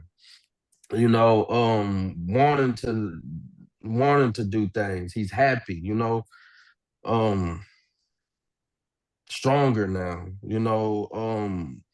Tell me this. Do you believe that you and Miss Mayfield neglected the children? yes. Okay. I do believe so. Okay. That we weren't the best parents for we weren't the best parents for we tried everything that we could, we did everything that we could, for what we had, especially after the accident, you know. These past 3 years has been rough. It's been super rough. Now, do you believe that Miss Mayfield needs to get some sobriety under her belt to be a better parent? You went on mute, Mr. Murphy. Yes. I Okay. think we both needed to. Okay. And was that something that you and Miss Mayfield had discussed, that both you all needed to get sober? Um, I knew that I needed to, it was just hard for me to do it on my own, Okay. and especially, I needed to get away from I needed to get away from my surroundings. Okay, and sitting here today, based on your knowledge and experience with Miss Mayfield, does she have addiction issues? I believe so. Yes, ma'am. Do you believe that the children's, if they go back with her, that their physical well-being and emotional development will be harmed if, will pose a significant risk to them if they are returned to Miss Mayfield? I don't think that they would be as happy as they are now. Okay, well, tell me this, she still works graveyards to the best of your knowledge, correct? Yes. Okay, and I think you actually saw her with a black eye, is that right? Yes, I remember.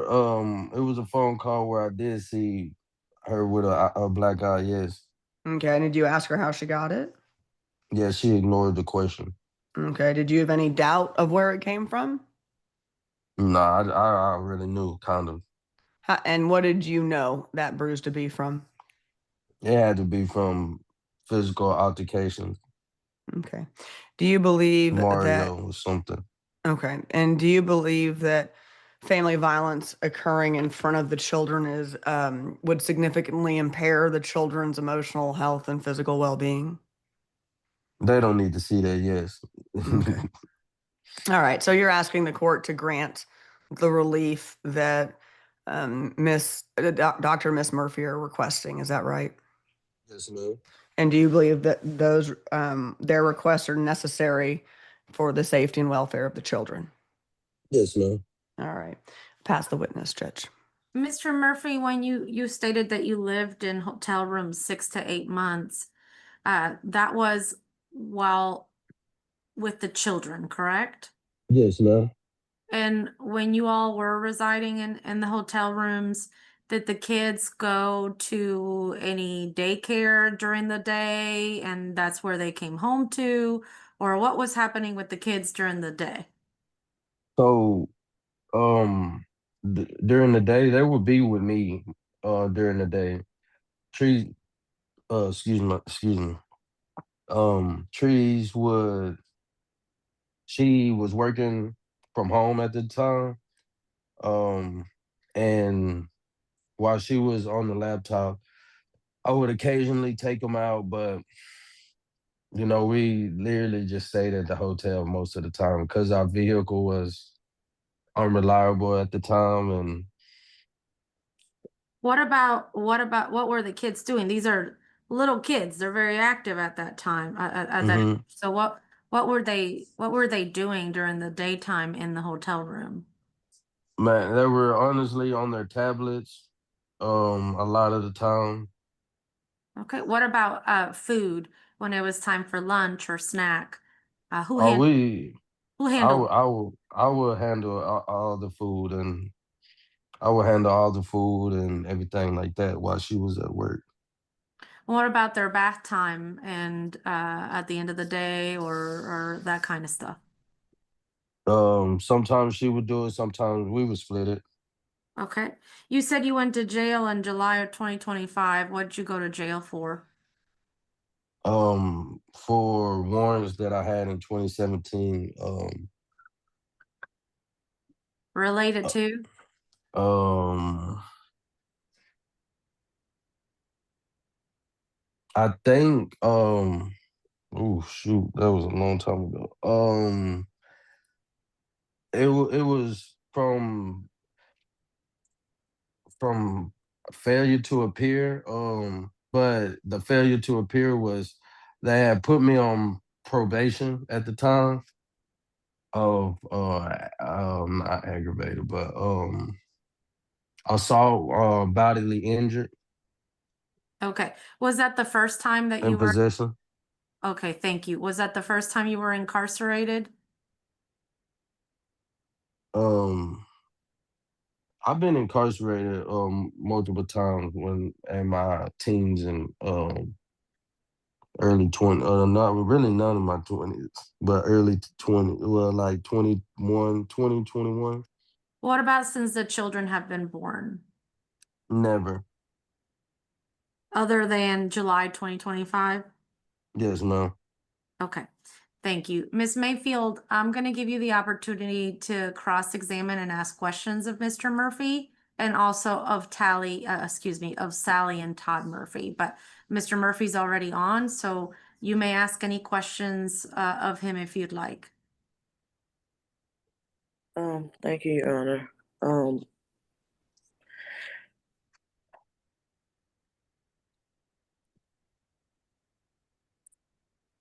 Mr. Murphy, if you feel that, do you feel that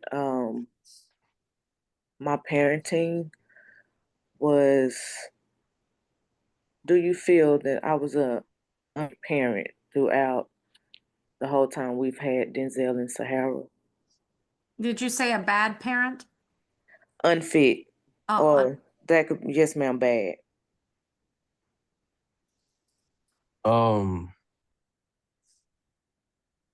I feel that I feel yes, I do feel like it was unfit.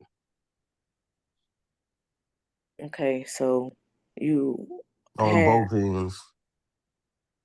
that's understanding. Okay, so with you feeling that our parenting style was unfit, did you ever report that? Did you ever try to get their situation better? Did you try to help the situation? No. Okay, and the 3 times that we were evicted, the first time we were evicted, was it because you left to go to the oil field and you left with your brother and got fired and we lost our home? I did leave to better my get a better job, yes. And yes, I did leave with my brother. And no, that I did not get fired. No, the question was, did you leave with him and that's why we lost our home? That's why we were evicted that first time? I left to better myself, yes. And I couldn't go back to my old job. That's why we got evicted. Okay, thank you. The second time that we got evicted after you had your accident, um, was it because I kept calling off to make sure I got you the physical therapy and all of your doctor's appointment to maintain your health? No. It was because you went through 2 or 3 jobs at the time. Can you recall the 2 or 3 jobs that I had? No, I cannot. Okay, you don't recall me working at AT&T with your sister? I mean, yeah, I remember that now, yes. Why did you lose that job? Okay, my next question is, the day that we were on the phone, January 11th, and allegedly I had a black eye, did you make a report on that, knowing that your kids were here? I reported it to my parents, and I was in a program at the time. Did you make a police report about it though? Being that, you know, No, your children was in harm's way allegedly. Did you make a report of that to the police? no, Okay, and do you have any evidence showing that I had a black eye? no. Okay. That's all. No further questions, Your Honor. All right, thank you. How about for Sally and Todd Murphy?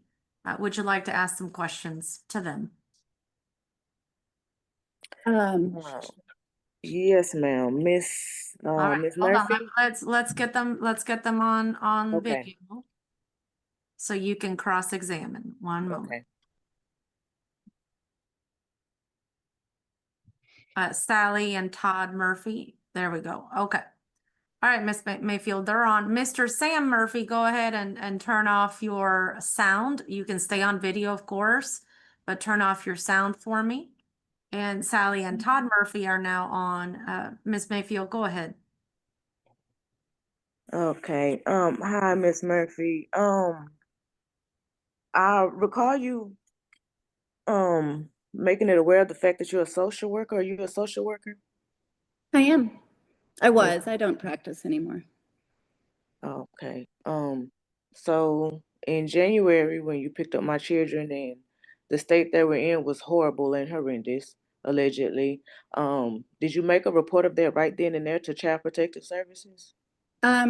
Not right then and there because they were in safe care with us at that point, but I did make 2 calls to Child Protective Services.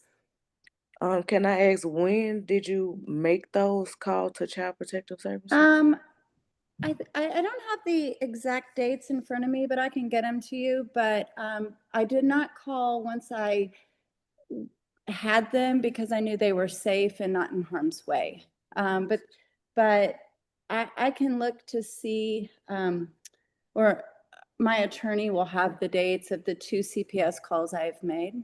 And let me interrupt to say, Todd Murphy, you're right next to Sally Murphy, but you're not to talk to her at this time. I saw that you were whispering something to her. Yes, Your Honor. This is not your time to speak. It's Sally Murphy's time to speak, okay? Okay. Thank you. Ms. Mayfield, you ask the next question.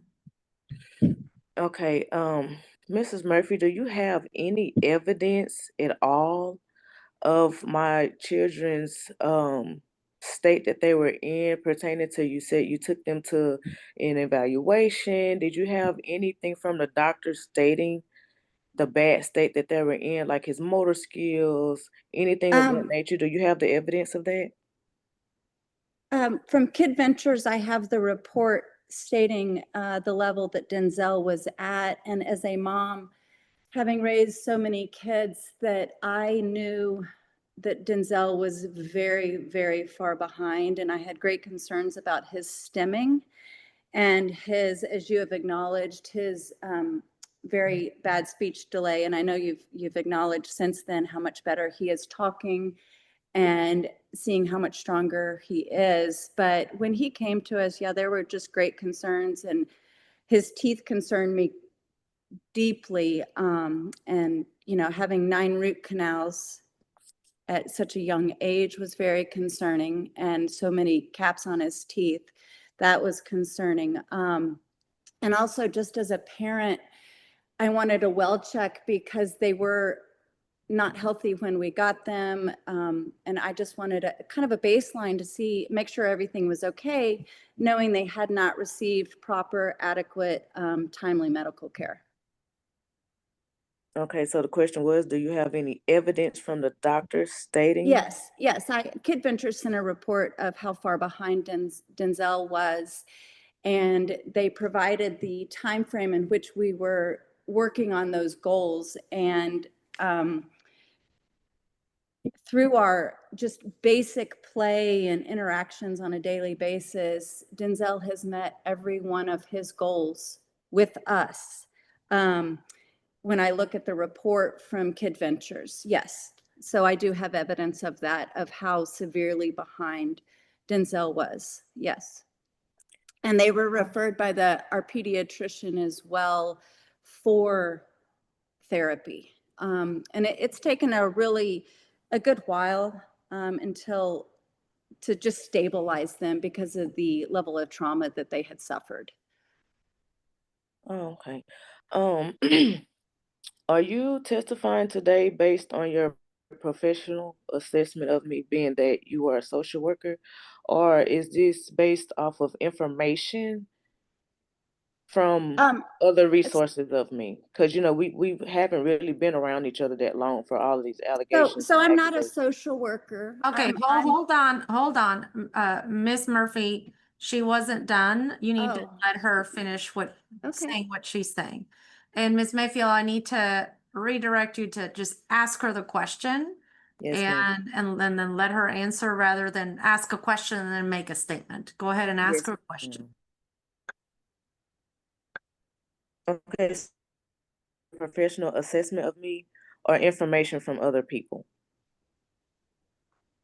The assessment of the children was based on me being a parent and a grandparent, and knowing that having been around children as a mom and a grandparent, I Okay. guess I'm not understanding. My assessment is I was able as a grandma to see that they were not where they needed to be developmentally. All right, Ms. Mayfield, I'll ask the next question. Okay.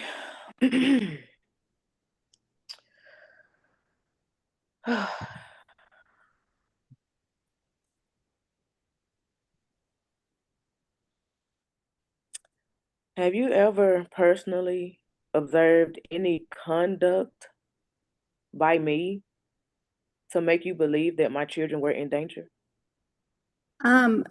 I have not.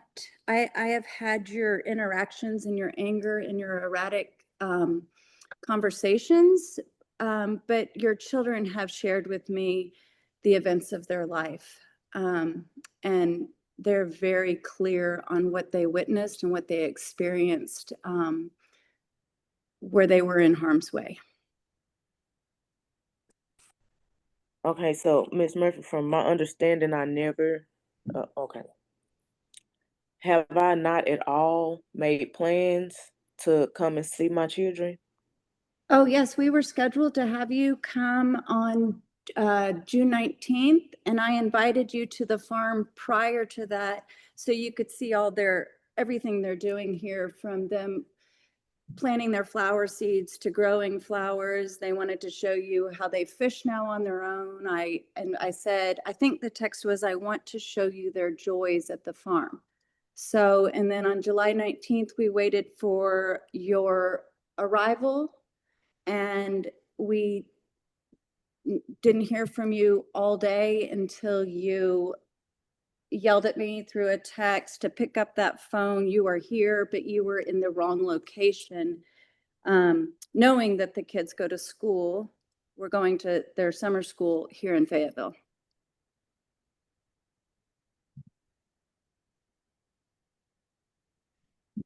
We just lost them. Somebody left Zoom. I'm sorry, there you are. Somebody left, but I don't think it's anybody in this case. Okay, for a minute, I didn't see the Murphys. Thank you. Yeah. Okay, Ms. Mayfield, any other questions for them? We still need time, of course, for you to be called and for you to testify in the narrative, should you choose to do that. Testify on the narrative, what does that mean? Miss Locke probably has questions of you, and then I'm going to allow you to do your own, you're not gonna ask yourself questions, so you're gonna be able to speak in the narrative for yourself as a self-represented litigant. Does that mean I'm able to show my exhibits and Yes, things of ma'am. that? Okay. Yes, ma'am, absolutely. But I want to make sure you're done asking questions of Sally Murphy.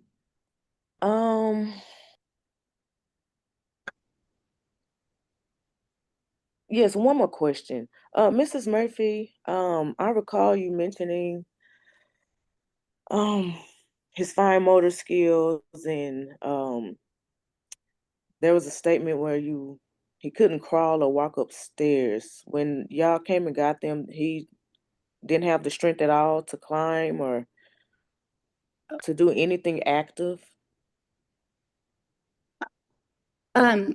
No, he was able to climb stairs, but for a typical 4-year-old, he was extremely far behind, and neither child had the endurance or strength, and his postural core was incredibly weak, and that has since developed. And I think my statement was they were not playing on the playscapes as typical children their ages, especially Denzel, and now he's far exceeded those expectations.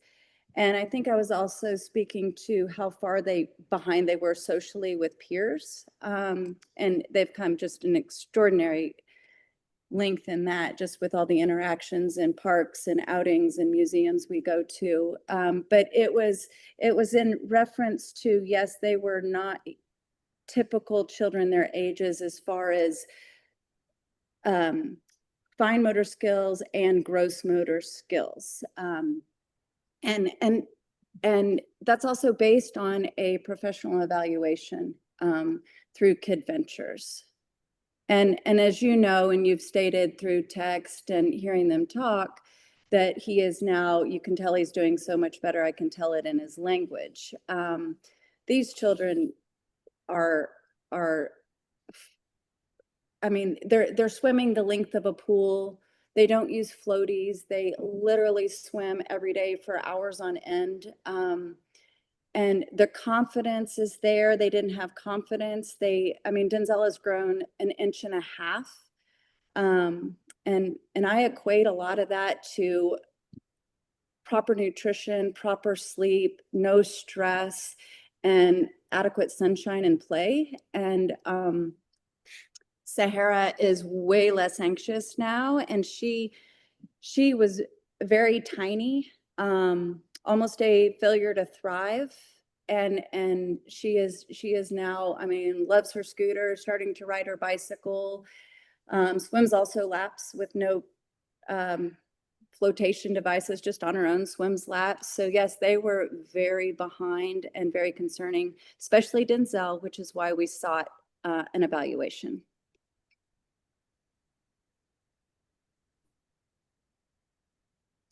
No further questions, Your Honor. All right, thank you. Ms. Locke? Judge, I just have one thing to clean up with Miss Murphy, that you need to introduce some medical records.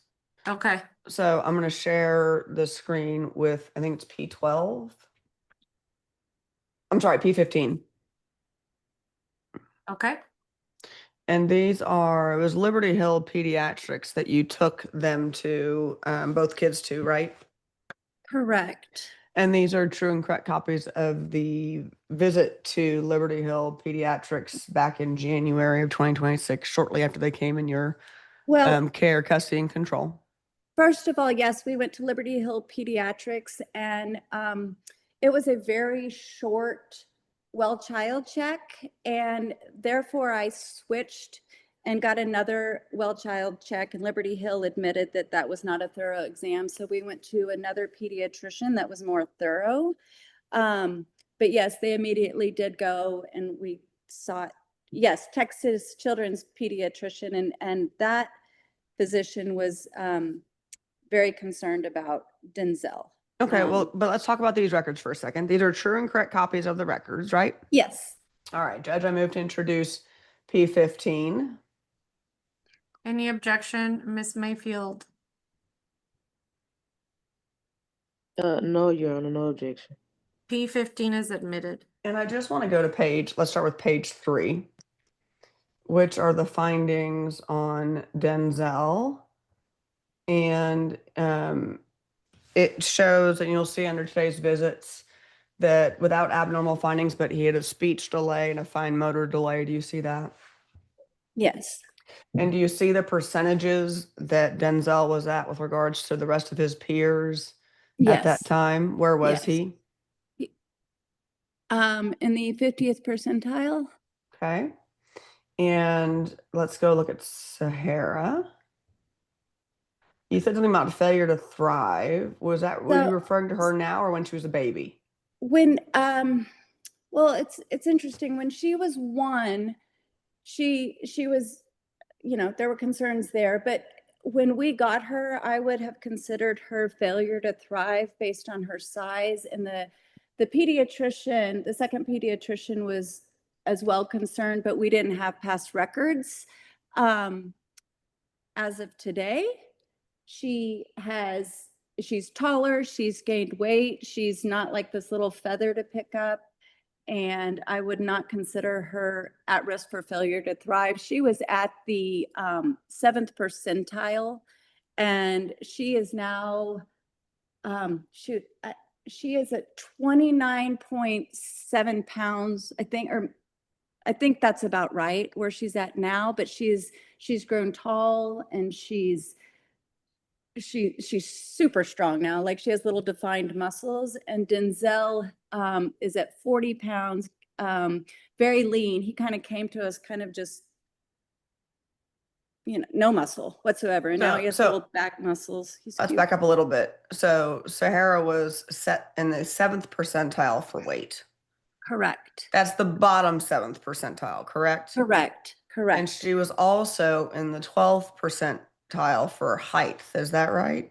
That is correct. Okay, and she has grown since this January visit, right?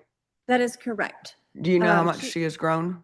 She has gained almost 4 pounds, and she has grown an inch, and we are now on her third or fourth pair of shoes. Her foot has grown, and Denzel's on his third pair of shoes. And we've had to up their clothing sizes as well. Okay. I don't have any other witnesses. Oh, I'm sorry, any other questions? I just wanted to clean up some medical records. Okay, call your next witness. I'll call Miss Mayfield. Miss Mayfield, you can unmute yourself. You may proceed, Miss Locke. Miss Mayfield, why didn't you send your children with any clothing or any of their items when they left with the Murphys in January? Because when we were on the phone and when we made the arrangement, I was told, quote unquote, you don't have to pack a bag, you don't have to send them anything. As the same thing she did when Sam had his accident. She said, you don't have to send them anything, we'll take care of it. That's what she's always done. So I sent them with nothing. They still have clothes in their closet with tags on them. They still have their toys in their rooms. Okay. And tell me this, you could have sent them with their favorite toy, correct? Correct. And you didn't, correct? Correct. And you've had the ability to go see them over the last 7 months, right? Actually, no.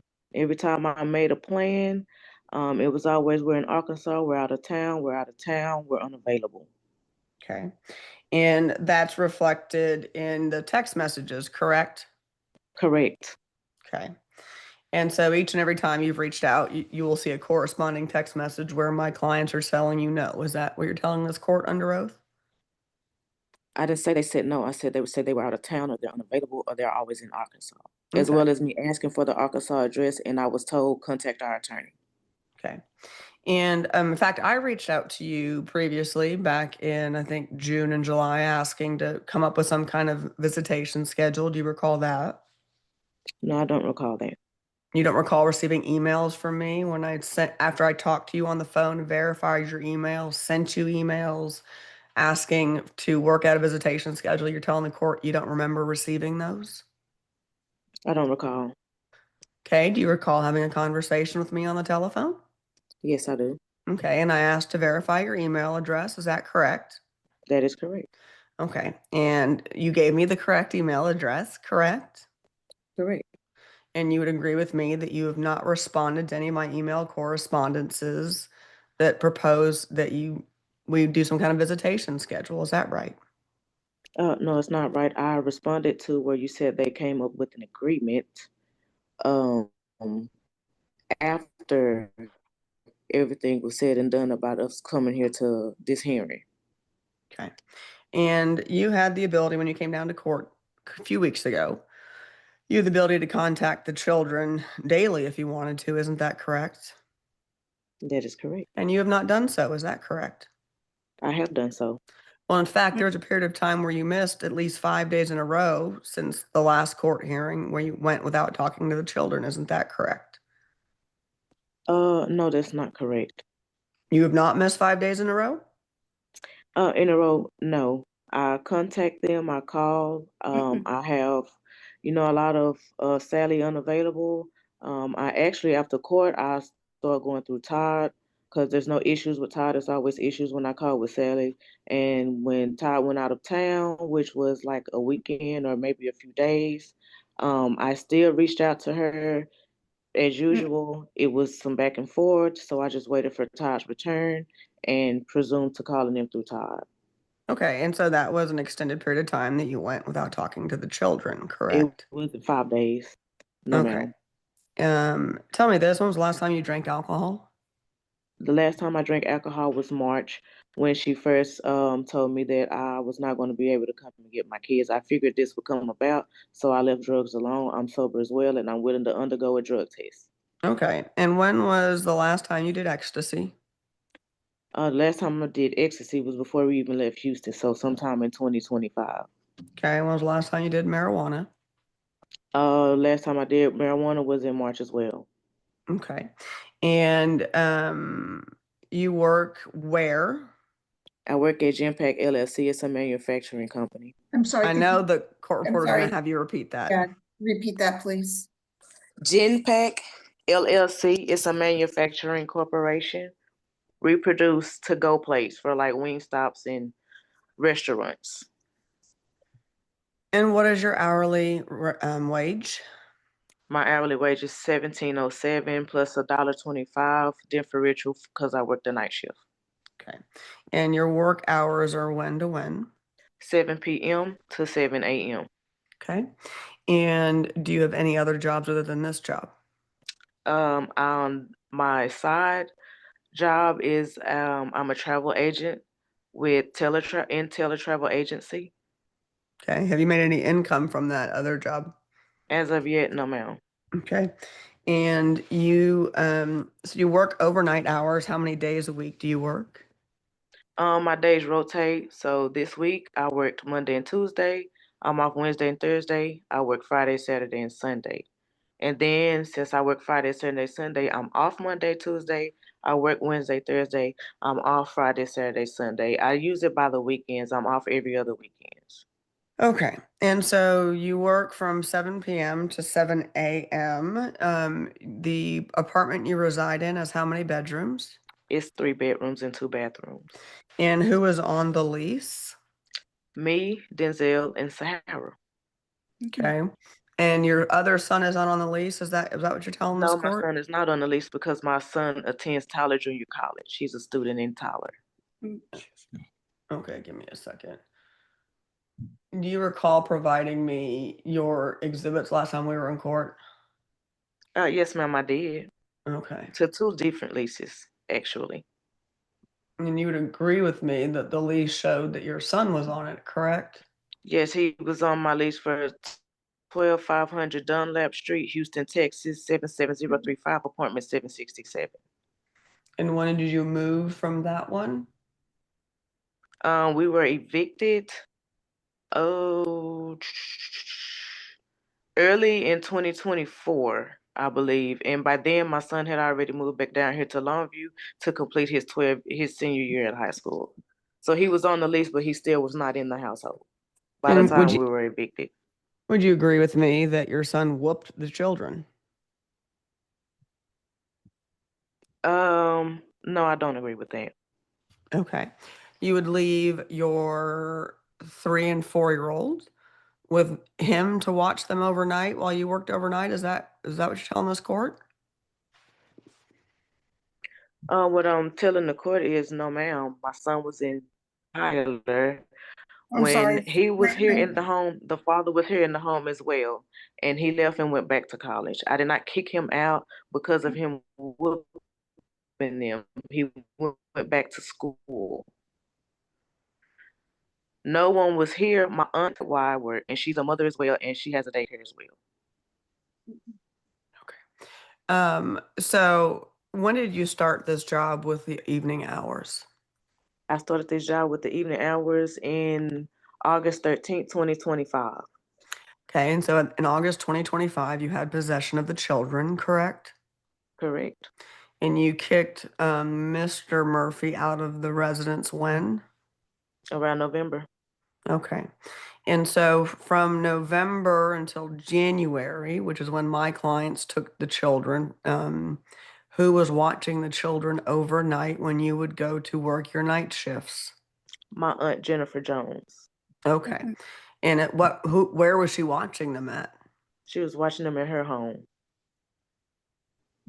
Okay. And did you have them in any kind of school program? Were you receiving any kind of government support that would help pay for daycare? Did you have any of those services coming to you? I couldn't receive government support because of the wage that I make at my job. I didn't qualify for it. Okay. And would you agree with me that your children were behind in speech?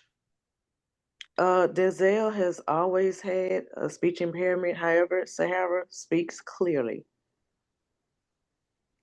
Okay. It is not due to lack of education or any learning facilities. It's, there's a billion kids in the world that's just born that way. Okay. And what services did you attempt to get for your son to address his speech delay? None. Okay. And tell me this, did you stab Mr. Murphy when you all were living in that hotel? Yes, I did. He attacked me in front of the children. Okay. And so you stabbed him in front of the children, is that right? Yes, it was reflex. He punched me 2 times. I flew on the wall in the kitchen. I begged him to stop because the children were looking. I went to the bed because they were crying. He continued to follow me to the bed and he punched me. And so I went in the kitchen. I grabbed a knife. That's when he did try to grab the knife from me. And by then, I stabbed him. Okay. And neither one of you was arrested for that particular incident, is that correct? No, ma'am. I called the police and he left soon as I called the police. So that wasn't my question. It was neither one of you were arrested for No, what ma'am. happened No that. one of us was arrested. All right. And he was never charged with an assault against you, is that correct? That's correct. And you have been physically violent with him previously, is that correct? Previously, no, ma'am. You're telling this court under oath that you've never engaged in a physical altercation with Mr. Murphy as he has testified to in court? Under oath saying that after I stabbed him, I have not been physical with Sam Murphy. Sam Murphy has been physical with me. Before you stabbed him, had you been physical with him? Yes, yes, ma'am. Okay. And can you describe for the court how you would be physical with him? Push, punch. And where were the children when this was occurring? The children were nowhere around. The children started seeing him attack me these last previous months before I put him out. That's why I put him out. Okay. Any other fighting was not around the children, and he can attest to that. Do you believe that you got anger management issues? I do. Okay. And what programs have you been doing to address your anger management? Prior to my release in prison, I went to a counseling session for anger management, parenting, as well as AA at Community Health Corps down here in Longview, Texas. It was part of my parole.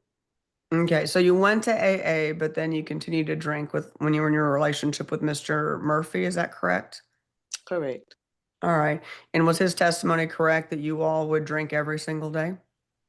Not every single day, Your Honor, no. Because after his accident, I was the only one with steady income. I was the only one working, so I didn't have the time to drink every day. But did we drink a good bit of deal? Yes, we did.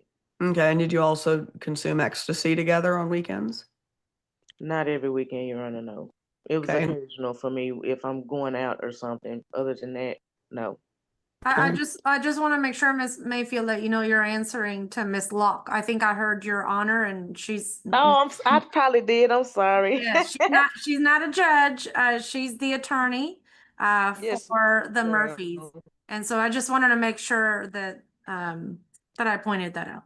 But so long Yes, as you're ma'am. clear, we're good. I just didn't want you to think that it was me asking those questions. Yes, ma'am. All right, got it. Okay, next question. Thank you, Judge. And so, and you had children, those children, young children in your care while you were taking ecstasy with Mr. Murphy, correct? Correct. And you all were also consuming marijuana at the same time, correct? Correct. All right.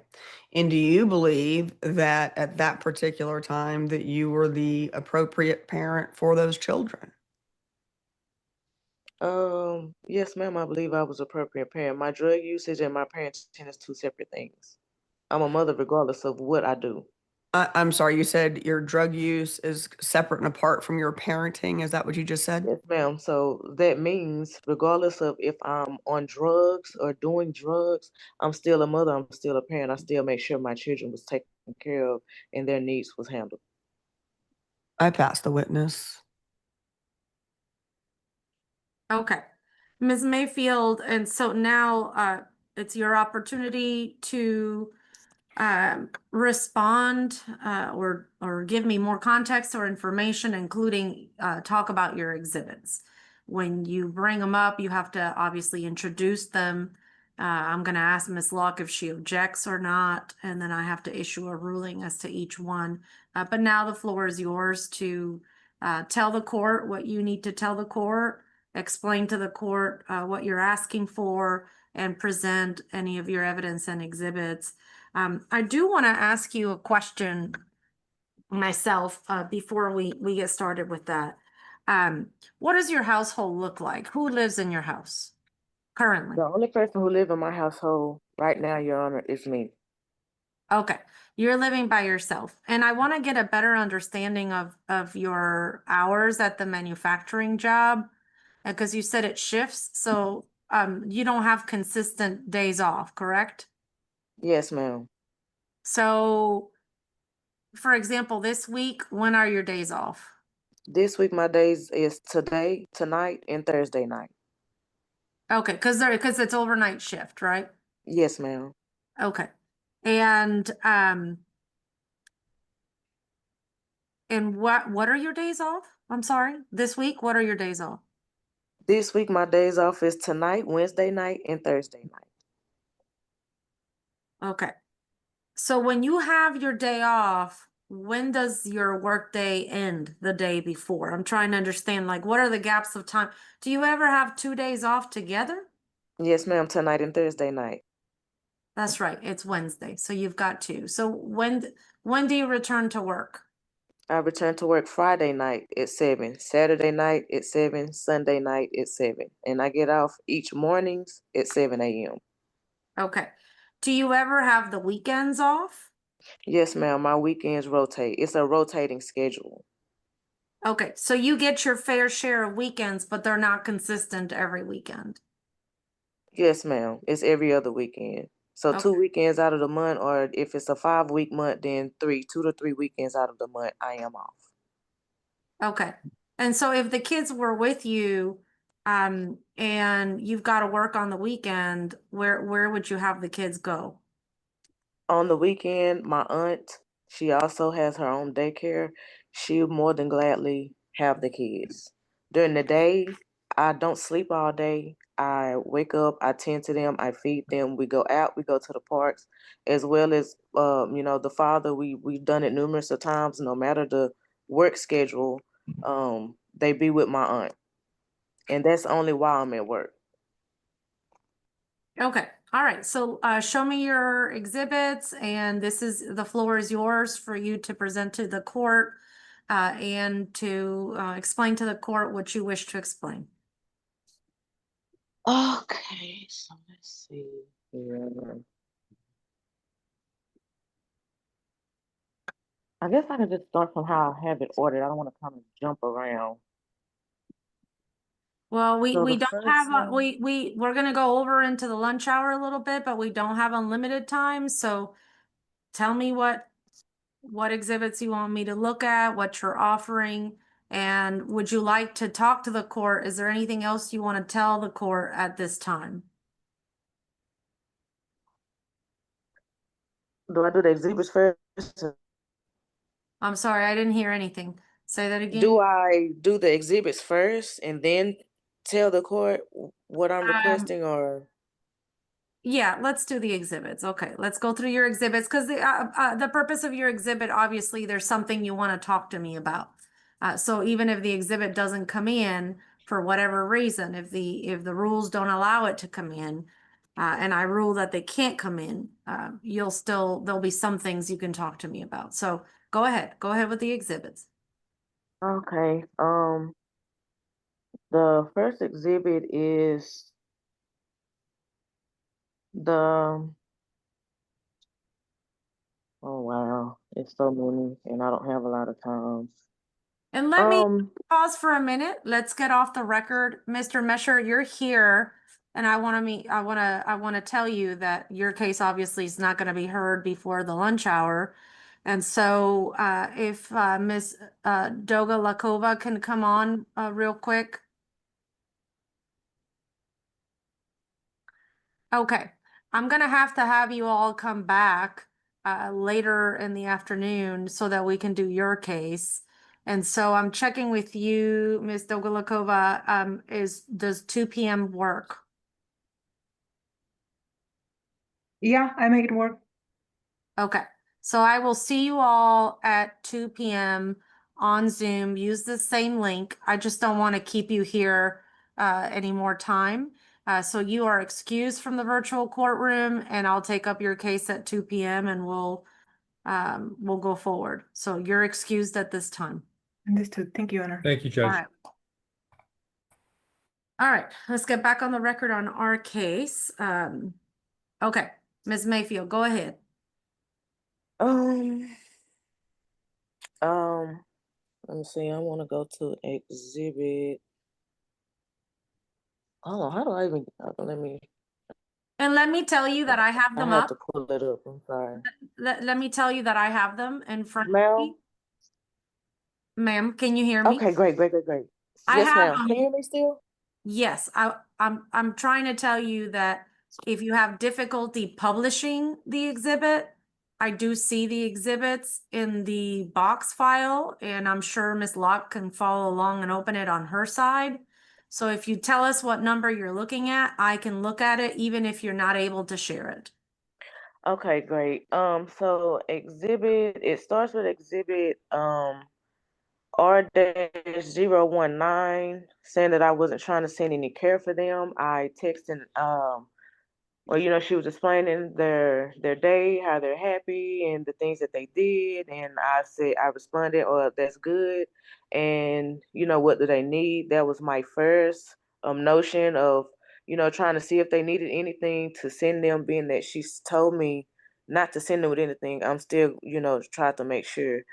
Okay, let's back up a little bit. R19 is a text message, Ms. Locke. And you're offering R19 into evidence, Ms. Mayfield. Yes, ma'am. And that's a conversation between you and Sally Murphy, right? Yes, ma'am. Okay, any objections to R19? No, Judge. R19 is admitted. All right, go ahead, Ms. Mayfield. Next one. The next one is R-027. It's also I'm also again trying to make plans for us to come and have a sit down to continue to figure out, you know, the situation that was at hand. All right, are you offering R27? Yes, ma'am. Any objections to R27? No, Judge. R27 is admitted.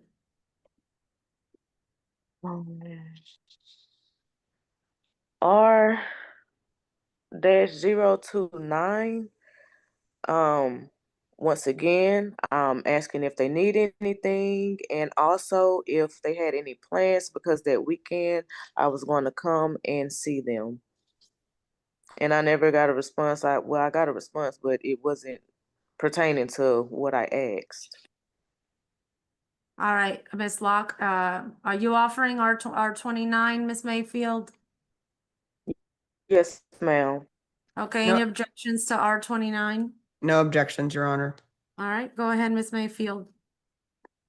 Okay. Narrowing down on time. Trying to find the ones that really.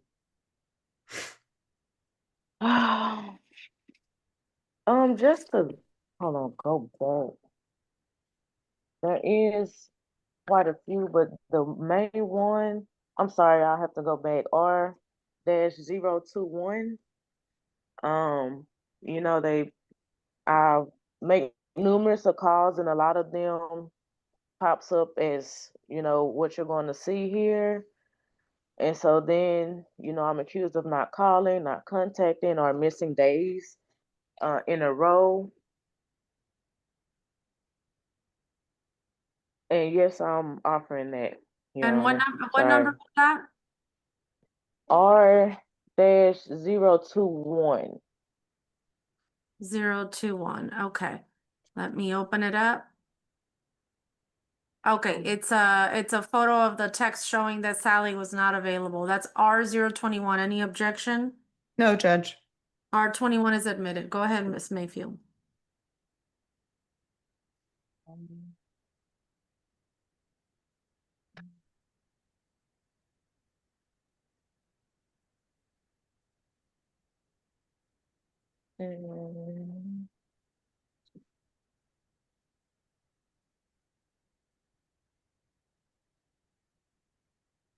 Man, trying to find something that really. I'm sorry, ma'am, I didn't hear you. I'm still looking through, just trying to find the main ones instead of trying to.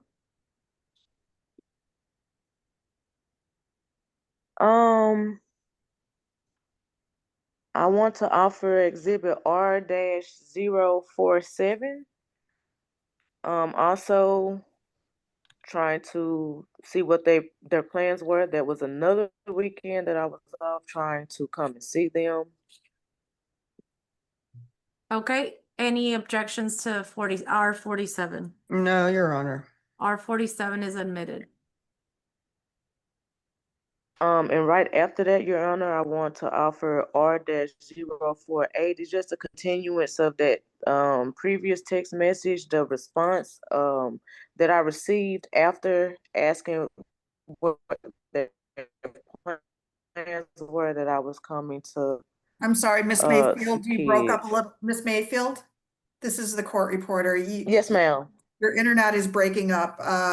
You said it's just a continuance of that previous text message response that I received after asking. Repeat what you said after that, please. After asking to come and see the kids. Okay, and you're offering which number? R-048. Any objections? No, Your Honor. R48 is admitted. Oh.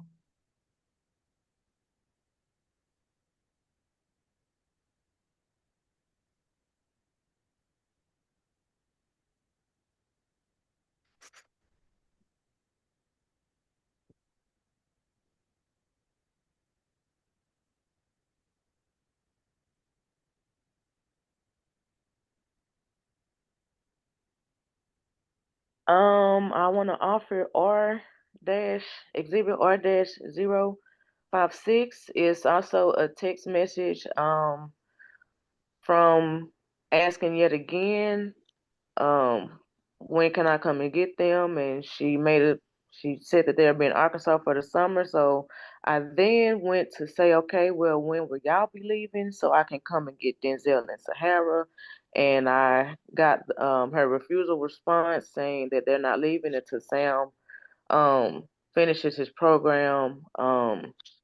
Nothing ever came about anything of their well-being or the state that they were in until after I sent them. Okay, R56 is what you're offering. Any objections? No. R56 is admitted. I've reviewed it. Ms. Mayfield, you may proceed. Yes, ma'am. R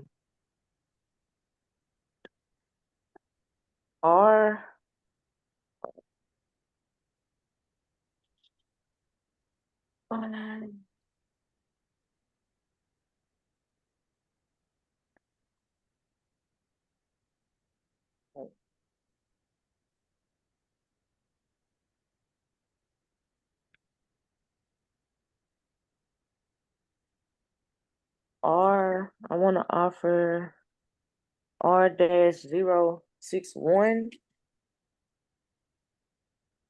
No objections. R61 is admitted. Go ahead.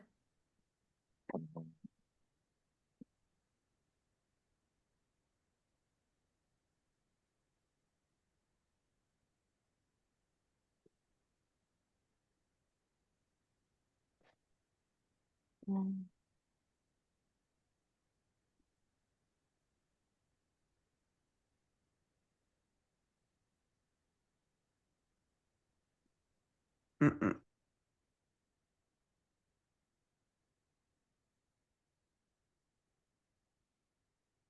And I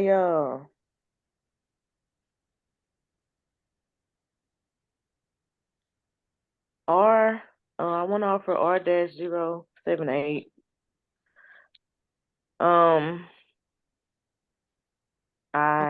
Another text message. Any objection? No, Judge. R78 is admitted. Go ahead, Ms. Mayfield. Okay, and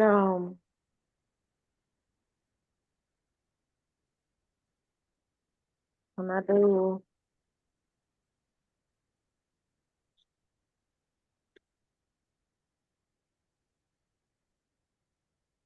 R-010.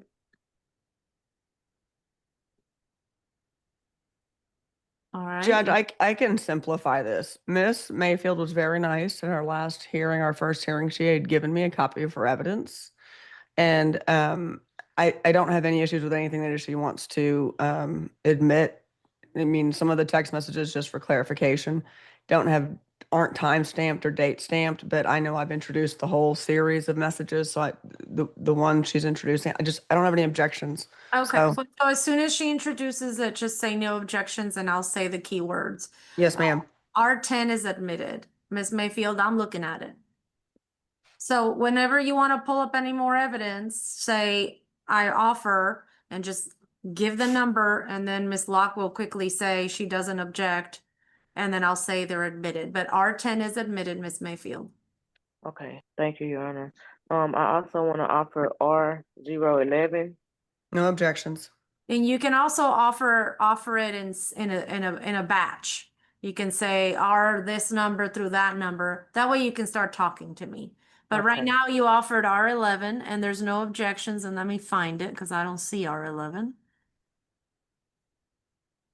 Because that's one of the key things is I'm looking to see that what you offer, I'm actually able to see. And I don't see an R11 up in this, in the box. I don't have an R11. Let me see. There are some MP3 or MP4 files in the 80s range, but I don't have an R11.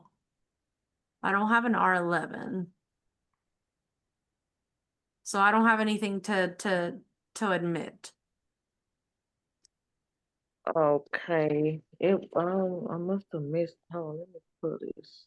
But maybe you just missed that number and you went to 13, so you're welcome to move on to the next one. Okay. And speaking of the 80s, R80 through 83, I believe, are just some little snippets of videos of, me and the children. One is with my aunt that we're watching them while I work. No objections. All right, so R80, R81, 82, and 83, they're admitted. Oh, R079. I don't know how this was supposed to work, but I made a police report. And on that police report, which is I want to offer R-079, on that police report is also a Mrs. I had a relationship with Samuel's foster mother, Mrs. Catherine Hubbard. I'm sorry, ma'am. And she Hey, ma'am, this is the court reporter again. You broke up. Miss Catherine who? Catherine Hubbard. Thank you. And who is Sam. she? And who is she again? She's Sam's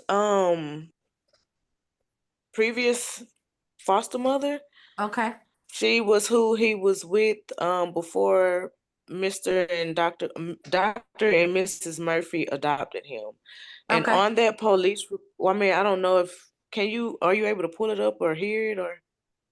Well, Judge, I'm going to object. Hold on, let me just respond to her question because she's not showing me the police report. It's a card from the Longview Police Department that just has a cause number with the name of the officer. And to answer your question, no, I'm not able to plug in numbers and pull up evidence or anything like that. No, ma'am.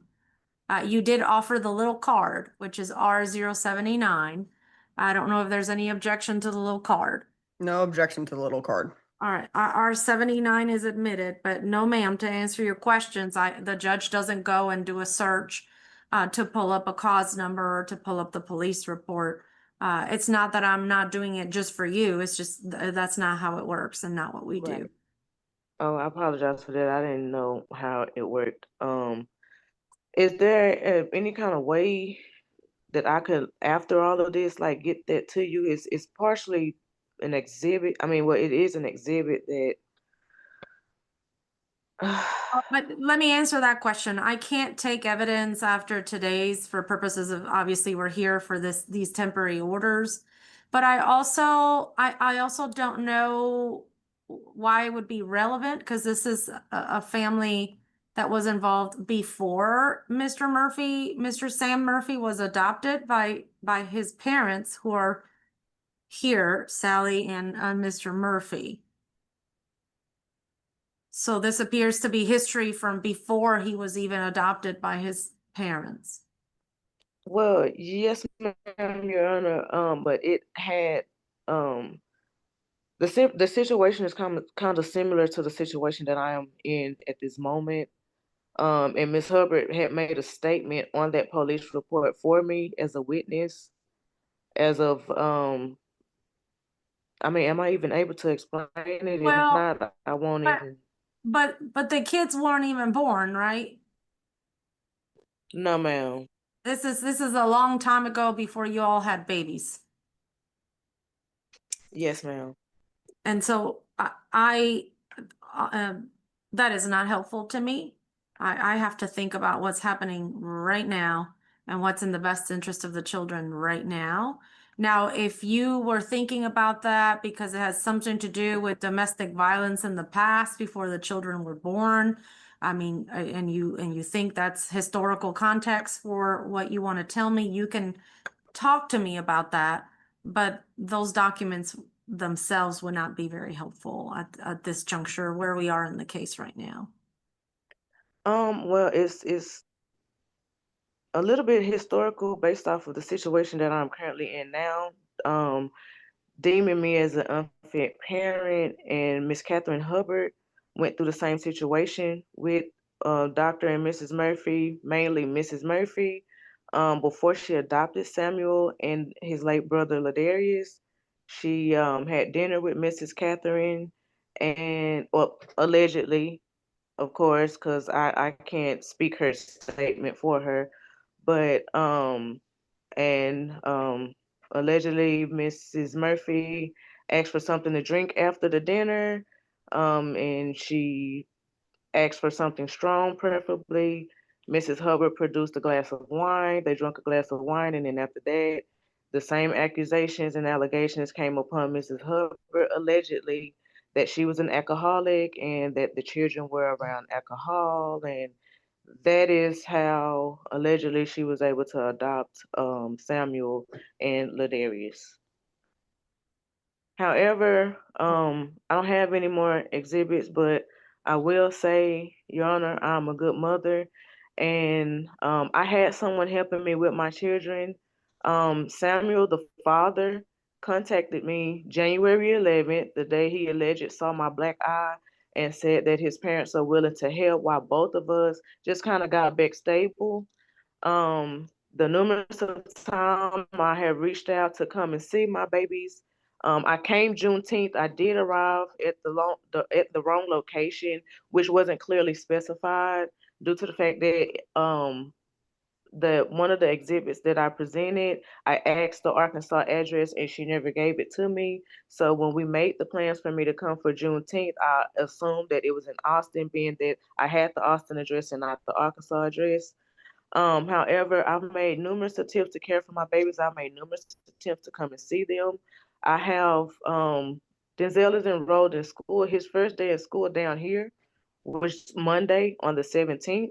The school is aware of the situation, and they still have his teacher, him a teacher. They just have today until he come home, but he's in school.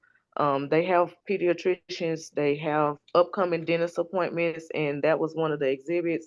The one that's missing, R11, is one of theirs, but R10 is also one. I have everything that I need for them, Your Honor.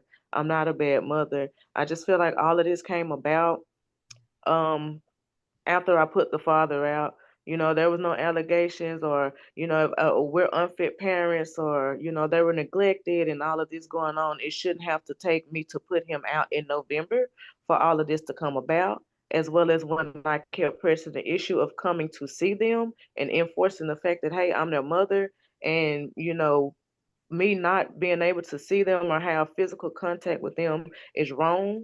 And then now I'm unfit, and now, you know, it's just so much Yeah, and I just asked that I undergo any drug test because I'm sober as well, and I didn't have to do it at a rehab. I just had to be removed from the father Samuel. Okay, Other than hold that, on. I still met. Let me slow you down.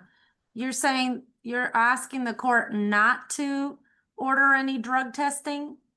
No, I'm saying I will undergo any. Oh, that you're drug willing test. to go through any drug testing. Yes, ma'am. Gotcha. I understand. Okay. Anything else? Um, yeah, and one of those exhibits.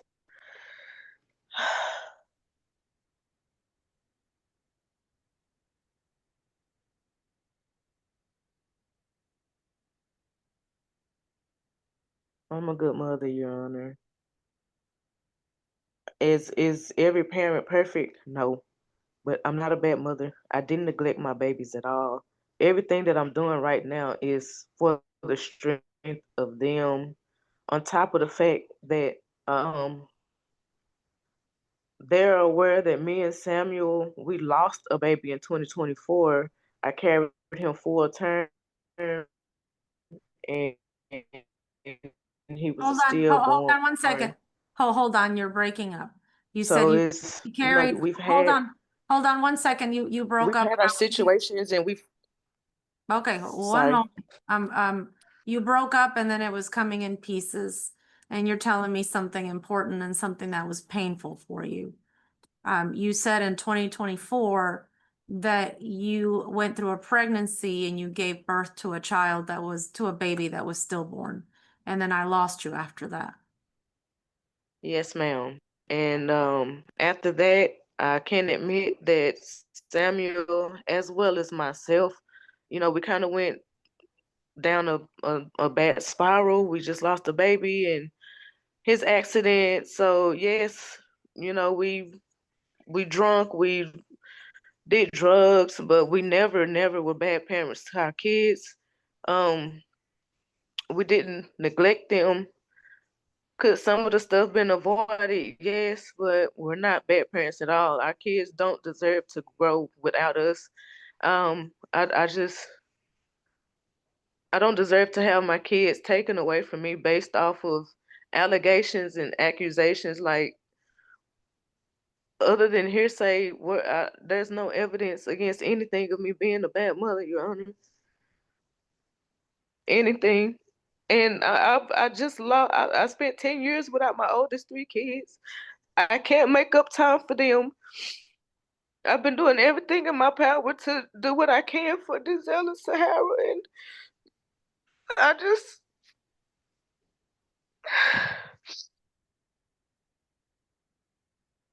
just I don't want to lose them, Your Honor. I love my babies, I do.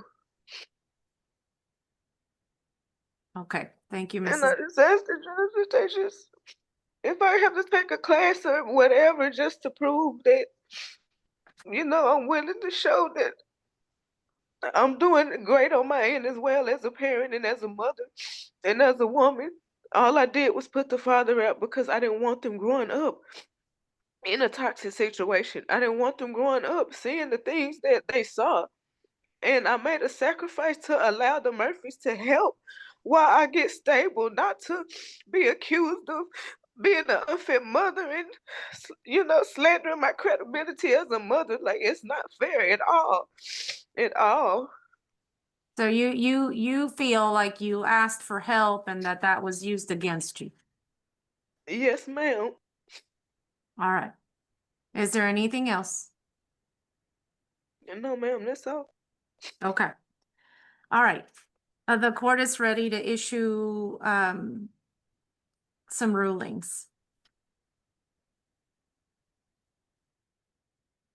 Okay. Ms. Palace, I'm ready when you are. Ready, Judge. All right. The first thing I'm going to do, Ms. Mayfield, is I'm going to appoint a guardian ad litem. As you know or heard, there hasn't been a motion, but the court on its own motion is going to appoint a guardian ad litem through our DRO. I'm going to order that there be a child custody evaluation done by the guardian ad litem. That process is going to take approximately 6 months.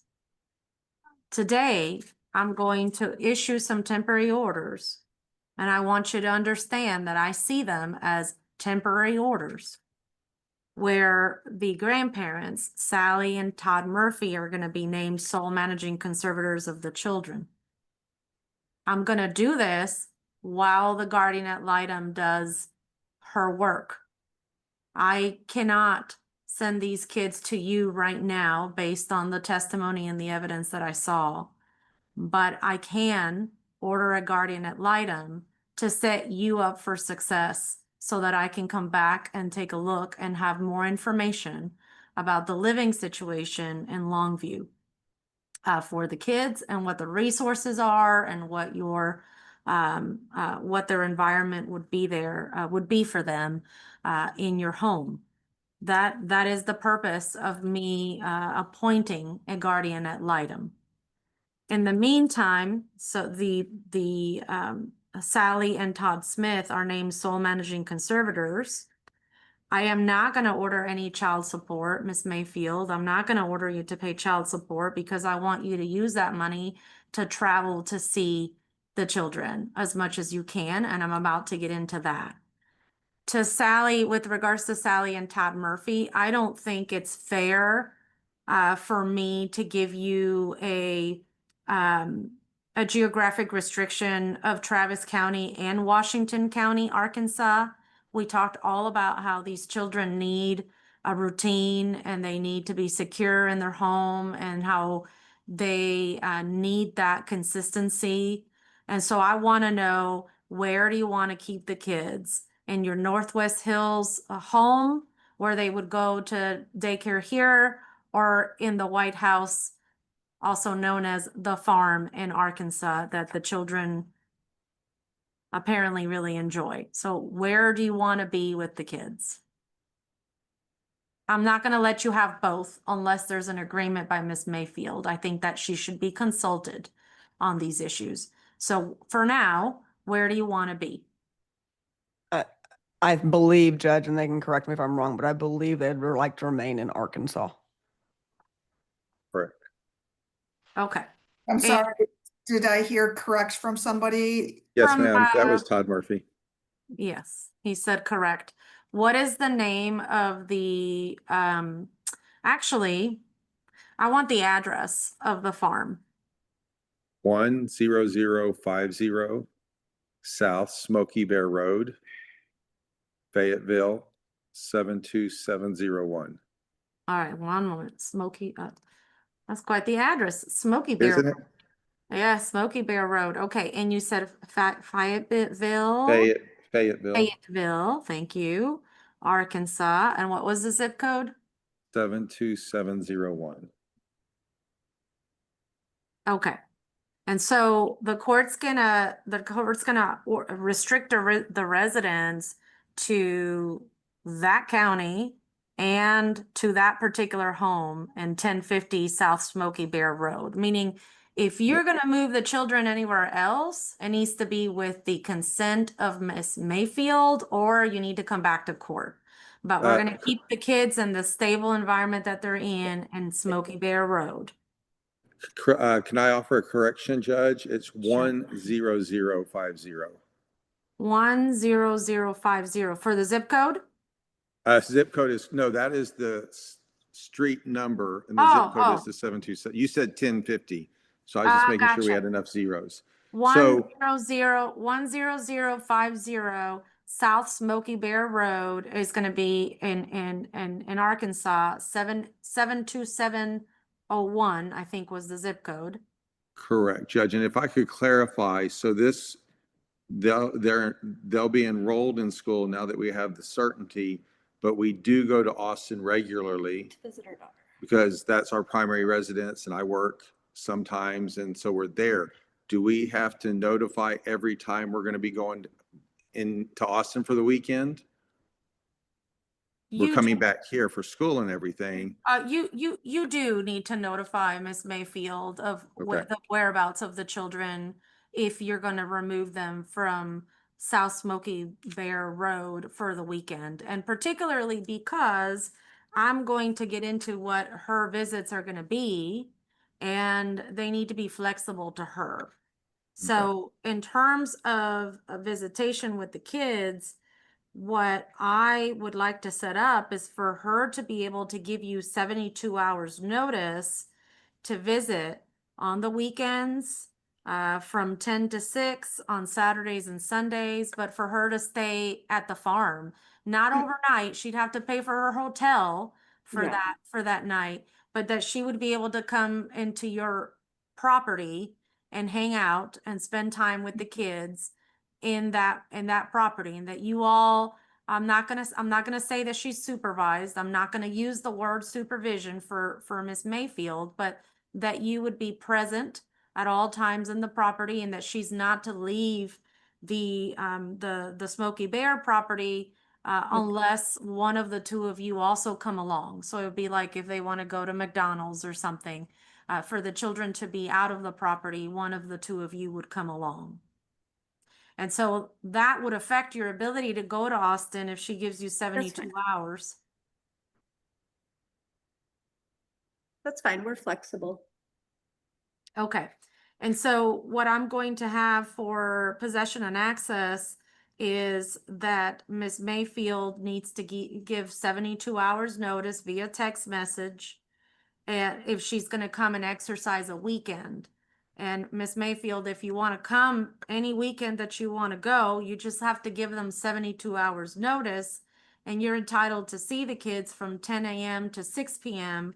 on that Saturday and that Sunday. And notice that I'm not saying first, third, and fifth. Any weekend that you give them 72 hours, you get to go on Saturday and on Sunday from 10 to 6 to be with the kids. And you're not going to be ordered to pay child support, but you gotta find hopefully there's some affordable hotels in the area. You gotta stay in a hotel, but you could be with the kids on the weekends from 10 to 6 at the property. It's nice that it's a farm. I assume there's space outside. And things and you can bring toys or books or things that you want to bring. I'm also going to allow and include in the possession and access that if it's not the weekend, because you don't have every weekend with your job, but it's a weekday, that if they're not in school, I'm going to keep it 10 to 6. But if they're in school, it's going to have to be between 4 p.m. and 7 p.m. because they'll be at school. Obviously, we're not going to pull them from school. I'm also going to include in the order that you be included included into having information about the name of the school where the kids are going to go, the names of their teachers. They have that. Understood, Judge. That you have access to full information related to all of their schooling. And I'm limiting that the children can only go to school there. So we're not moving the children around, and they're only primarily living there.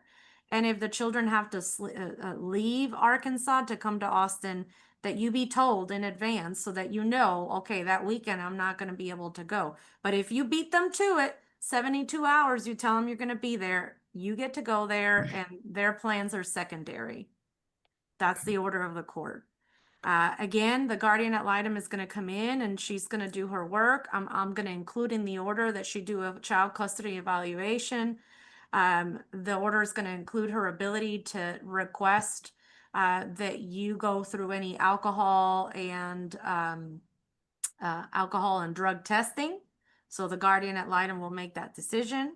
I'm also going to match this visitation schedule for father. So the same, for Sam Murphy as well, not just Ms. Mayfield, but also for Sam Murphy. I'm not leaving him out of the order. And so let me make sure I didn't lose my train of thought here. Okay, so the guardian ad litem can ask you for alcohol testing, can ask you questions about that, can ask you there could be drug testing. And I'm also going to ask the guardian ad litem to make a recommendation on geographic restrictions and relocation. So I'm going to add that as well into the order. It's going to take approximately 6 months. I've spent a lot of time getting to know you, Miss Mayfield, and Sam Murphy and the Murphy grandparents. And I don't want you to lose all of that work that's already been done. And I know it's very painful to have to repeat things over and over. So I'm going to keep the case so that Your Honor. I'm sorry, Excuse Mr. me. Yes, Sam Murphy, go ahead. Excuse I'm me, saying Your Sam Honor. Murphy because there's a lot of Murphys. That's why I try to distinguish it for the record. Yes, I'm listening to you. Turn on your video. What's going on? Yes, ma'am. So I will be off on the 30th, August the 30th, and I was gonna request if I could actually get to see my kids as well on the 30th.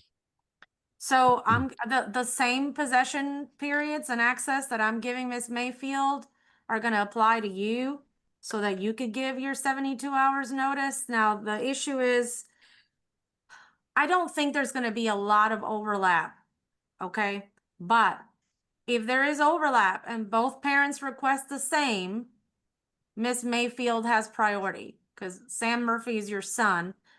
Sally and Todd Murphy can allow other times that don't interfere to Miss Mayfield. So even though the possession and access is going to be identical to both of you, Miss Mayfield and Sam Murphy, if they conflict, Mr. Murphy, Ms. Mayfield says, I'm getting this weekend, I'm coming from 10 to 6, I'm going to be there. If it conflicts with you, she'll have priority because these are your parents and they can work out another time for you. However, the order will have time built in for you as well so that you also have the right to make those requests, Mr. Sam Murphy. Okay, thank you. All right. Okay. Let me see what else I missed if I missed anything. The electronic communication, Ms. Mayfield, what kind of electronic communication do you want as we go through the guardian ad litem's work? What are you asking for?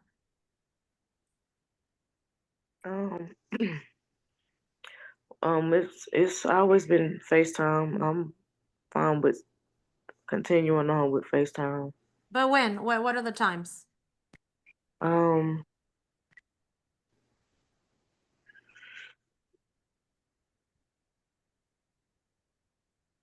If I could just make them to my off days, because I do.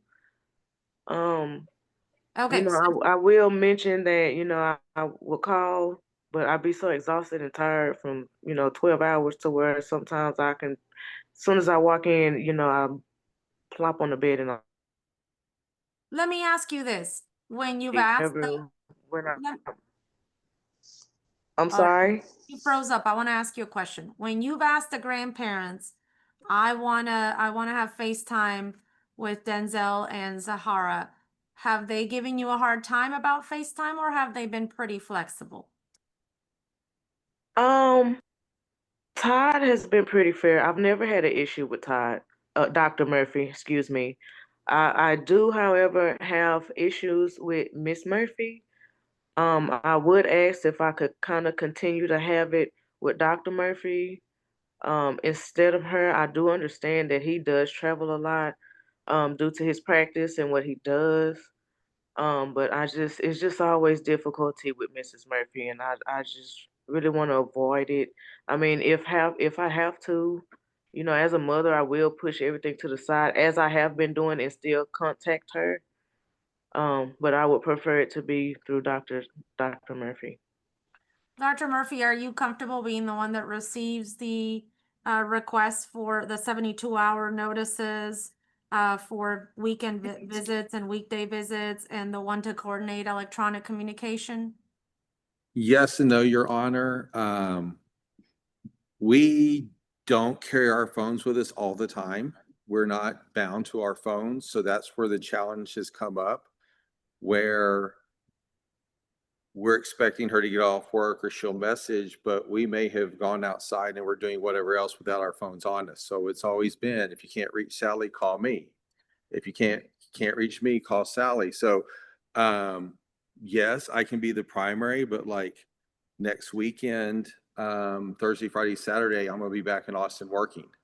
And so I know next weekend's gonna be a challenge for a visit and everything else, but, you know, just being upfront and honest, I think it should be equally, and Trees has to be aware that it can't all fall on me because she feels like there's beef with Sally. It goes back to the phone. We just don't live on our phones all the time.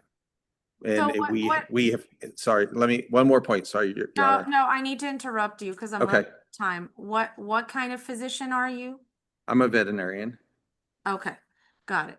So And what so, I'm gonna, Miss Mayfield, I'm gonna order that you give these notices. You need to do a three-way text message. It yes, needs to be Miss Mayfield, Sally, and Todd Murphy. So you send the message to both of them. And I'm gonna do the same thing for electronic communication. I'm gonna have you give 72 hours notice. Well, let's do 48 hours notice on that and tell them I'm available this day from this time to this time so that you can coordinate those FaceTimes, and I'm gonna have that happen twice a week. Okay, so I know your schedule changes and I don't blame you for being tired after working an overnight shift. That is perfectly normal and acceptable, and it's a very difficult thing to do to your circadian rhythm.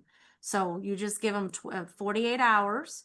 You text them both and you say, I'd like some FaceTime on such and such date. If they're in school, don't ask for 12 o'clock. If they're in school, it needs to be after 4 p.m. And if it's the weekend, you have more flexibility. And again, 72 hours notice for visits.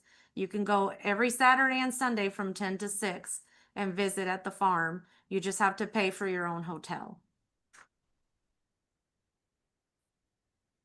All right, I think that covers, let me see.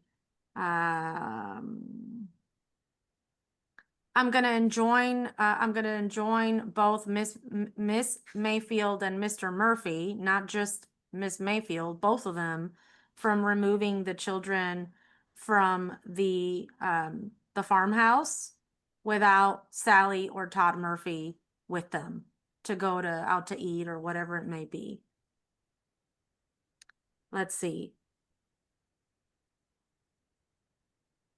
We already talked about child custody evaluation. I am denying the request for a psychological evaluation at this time.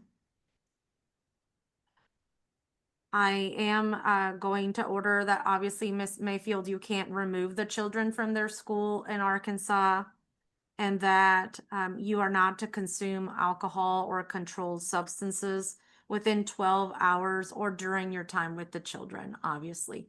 That is a given. And so then what I'm gonna do is, I think I'm gonna go ahead and set this case with me already.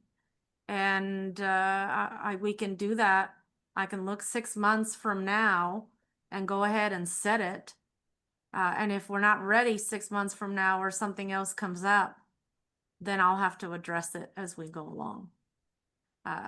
But Ms. Mayfield, if you file more pleadings asking me to look at this before the guardian ad litem finishes her child custody evaluation, I'm not going to be in a good position to make changes to the current order. Do you understand that?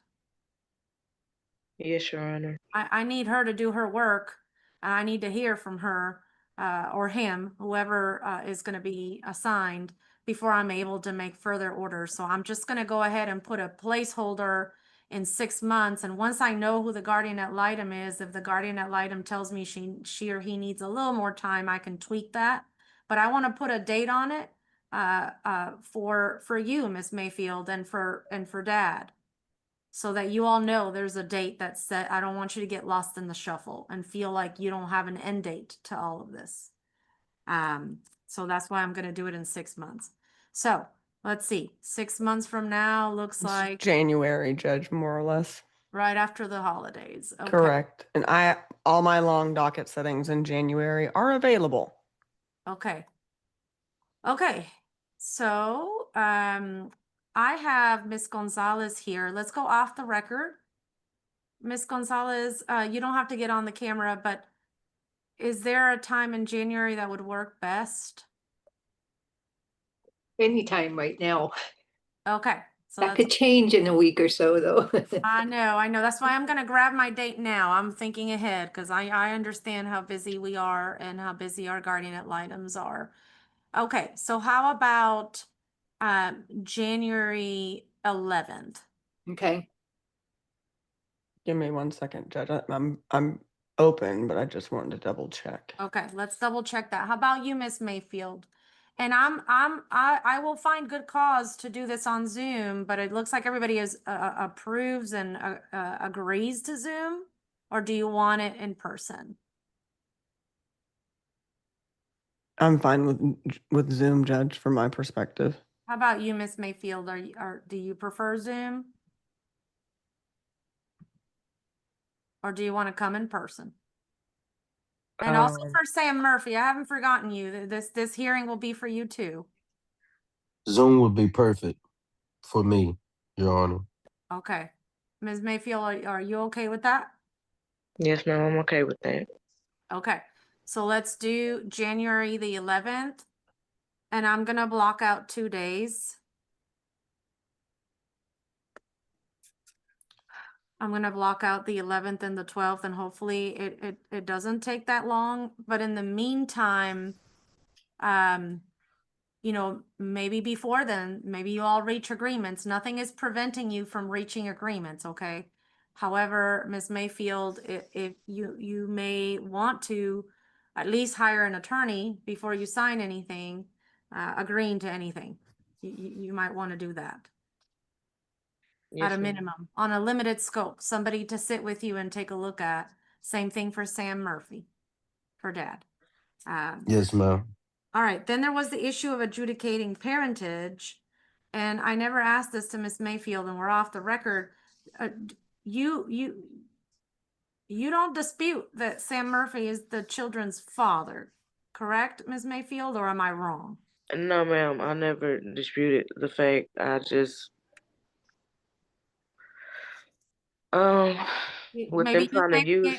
Maybe you said something out of anger, but as you No, said, no, no. It wasn't in anger. I was of sound mind when I said it. It was based off of them trying to use, oh well, your power of attorney can't override his, because I was threatening to, well, not threatening, I actually did revoke mine. And you know, with them not want to disclose their actual location, that's where, you know, I was like, well, you know, he's not on Denzel's birth certificate, so I you see. know, according to his vital records, like Samuel has no say so over Denzel. And that was prior to the paternity test, but I most definitely know that he's both of their father. Okay, I'm gonna adjudicate parentage for Sam Murphy as it pertains to Denzel King Murphy, male born on November the 4th, 2021. And so if you want to send me that order, Ms. Locke, independently, aside from Yes. everything else, I'll sign that order. I'm And sorry. then, Do you want anything on the record, Judge, regarding that? We were still. yes, I need to get on the record for that. Sorry. Yes, ma'am. Okay, the court is going to adjudicate parentage at this time, that Sam Murphy is the father of Denzel King Murphy, a male born on November the 4th, 2021. And I'm asking Ms. Locke to send me that order, just that standalone order to clarify and put that issue to bed and adjudicate parentage for Sam Murphy. Yes, Judge.